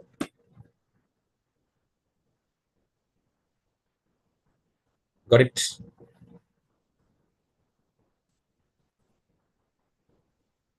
Okay, the next one. What is the name of the table to be changed to enter the teacher's national ID number? Okay, if you want to include some teacher's NIC number, what is a suitable table we can include it in? Teacher's table, subject table, or teacher underscore subject? Suha, it's okay, but certain questions they will tell you to follow this pattern. The table name, arrowhead, record one, record two. They might ask you to follow this pattern. So in that case, you have to follow this. And it's easy to mean compared to drawing a table. Okay. So yes, tell me if you want to what do you call update, if you want to include the teacher's NIC number out of the three table, in which table do you think it's more suitable to include the NIC numbers, the teacher's NIC number? Teacher table, subject table, or teacher underscore subject table? Yes. The most precise one would be teacher table because teacher table only have all the details about the teacher. So NIC number is one of the details about the teacher. You can mention this in the teacher table. Teacher table. If there's anyone who came for the grade 10 class, we'll be starting in a while, 7:45 or 7:30. Okay. What is the name of the table? Wait. That's for the problem number 4. No? Should be table. Teacher table. And then number 5. Which table should be combined to execute a query to find only the names of teachers who teach 12 to 13 students? Ignore these complex words, all this in this what do you call question, and tell me if you want to find the names of the teachers who teach 12 to 13 students. Okay, if you want to find the names of the teachers who teaches what do you call for section 12 to 13, right? Tell me by any chance what is the first table you will be going through? If I'm going to ask you to tell me the names of the teachers who what do you call are teaching for the grade 12 to 13, what is the first table you will be going through? Some of you are saying teachers table. Okay, look at the teachers table and now tell me how will you tell me the names of the teachers who are teaching 12 to 13. Some of you are saying teachers table. Look at the teachers table and tell me. By first of all going for the teachers table, can you figure out the names of the people who are teaching for section 12 to 13? Yes or no? By first itself jump for the teachers table. Can you figure it out? No. Then what is the table you have to go first if you want to find the names of those who are teaching from grade 12 to 13?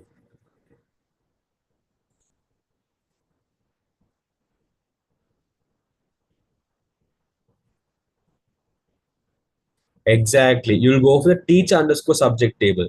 You'll go for the teacher underscore subject table and figure out for sections 12 to 13 who are the teachers teaching. So you can see here for sections 12 to 13 we have teacher 101, teacher 102, and teacher 101. Okay, so basically only 102 and 101. Only two teachers are there. Now, if you want to figure out their name, if you want to figure these teachers' names, to which table should you go? Teachers table or subject table? If I want to figure out their names. Now I figure out their IDs, huh? I want to figure out their names. What is the table I have to go through? Exactly. I have to go for the teachers table. So basically, if you want to find the names of the teachers who are teaching the subject for the sections 12 to 13, the tables you have to go through are what? You have to first of all go through the teacher underscore subject table. So answer is going to be teacher underscore subject table.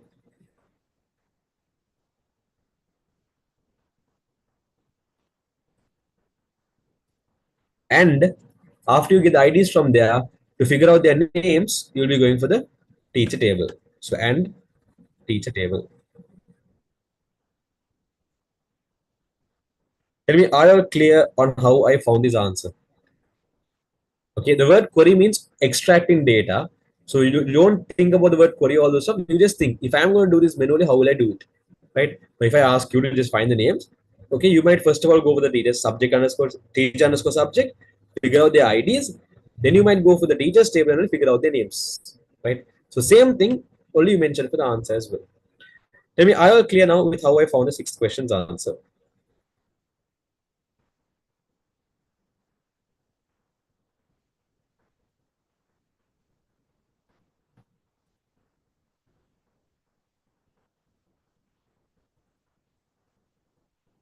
Okay, perfect. I anyways asked you all to skip the HTML question because still we have not learned that. In terms of this Roman number two, the programming question, I don't think I'll be able to do it today. So I'll do it on a separate day. I'll let you all know when. Probably I might do it on Wednesday. I'll let you all know the exact time. I'll let you all know later. But let's do this question because I have asked the grade 10s to join at 7:45. So just do the Roman number two because Roman number one is HTML. Let's go for the Roman number two. Match the servers in column 1 with the usage related server in column number 2. Only write the labels in the column 2 in front of the appropriate number in column 1. Okay, so there's three ones. That's 1, 2, and 3. Okay. Out of the given answers, tell me DNS server that is used for the statement P, Q, or R. DNS server, domain name server, or domain name system server. Both are correct. Exactly. The domain name server, DNS server is used to convert URLs to IP address. So that's going to be R. Next, web server. Web server is used for P or Q or R. Exactly. Web servers are used to store websites or host website. Hosting is the process of actually storing indirectly. Okay. So the other answer is going to be P. To host websites, we use the web servers. And mail servers are used for P, Q, or R. Exactly. That's used for Q. So mail servers are used to store the emails. Next, being a software service as a service is one of the main services of the cloud computing. Briefly explain service. Okay. So software services where normally if you take cloud computing, there are three services: infrastructure, platform, and software.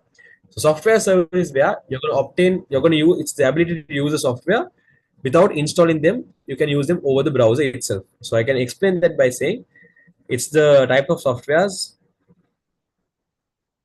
it's the type, it's the what do you call? It's the concept of being able to use softwares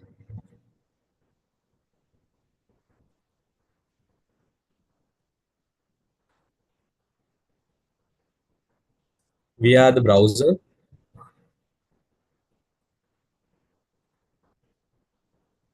over the cloud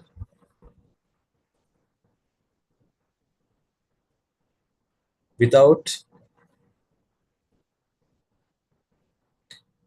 installing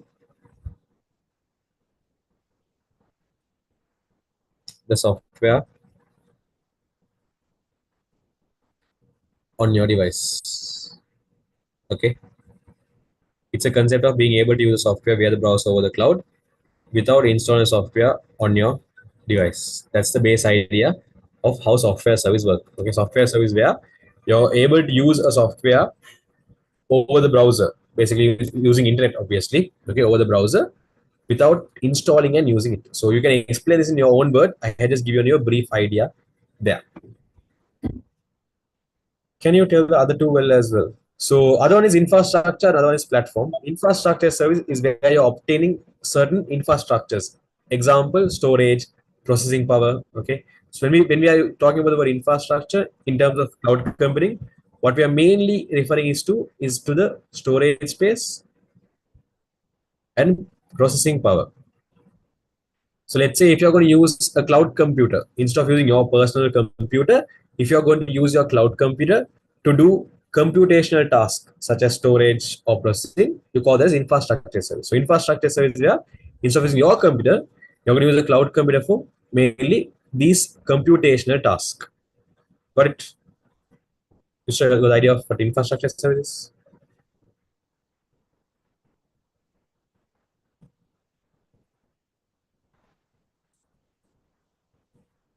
And then platform as a service, this is where you can create applications or you can create certain softwares or you can create something. Okay, you can create your end product, not your this one.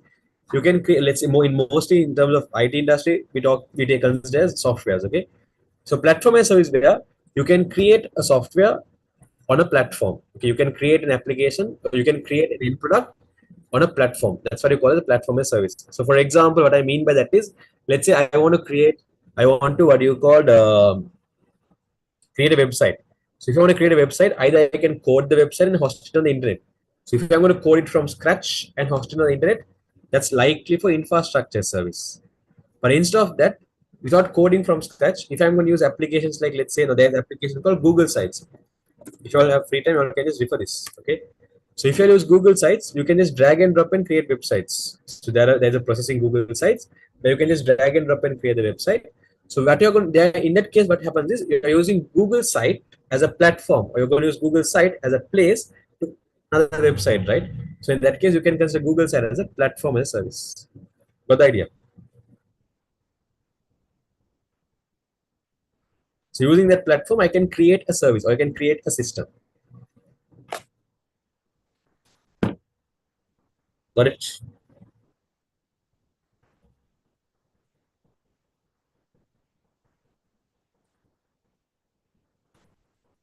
We can use, yeah, Wix is also correct.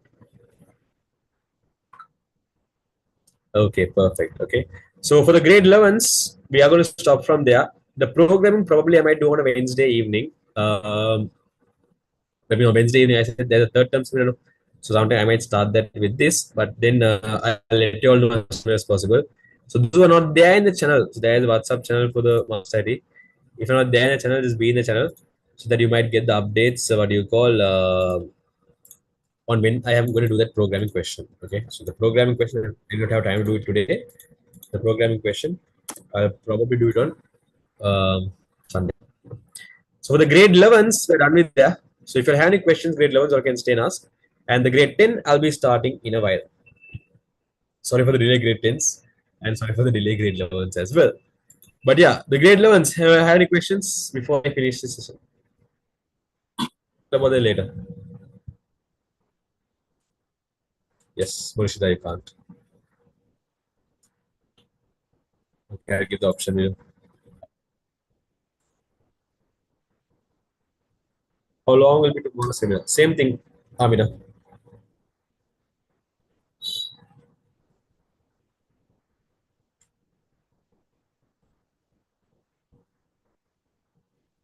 When is the grade 11 theory class held?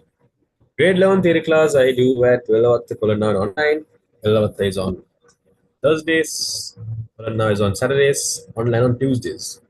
You drop me a WhatsApp message and I will send you the details. So I just got put my number in the chat. So yeah, grade 11s. If you have any questions, you can ask, or if you don't have any questions, you can stay for the grade 10 session as well. Change the time for the grade 10 third term exam seminar, right? Yes, I changed the time for the grade 10 third term seminar. You're correct. Give me a moment, Rashida. Chairman Moshida. You can check it now. Just give me 1 minute.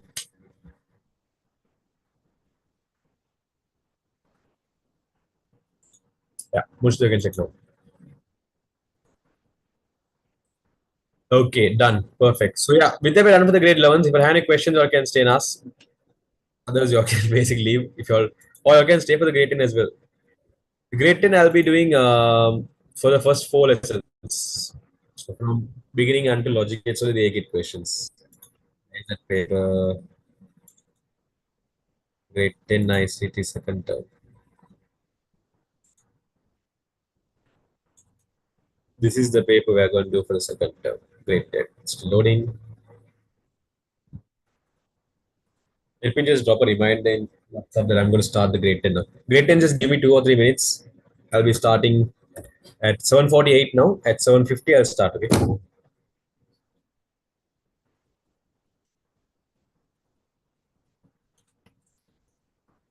Yes, Murshida.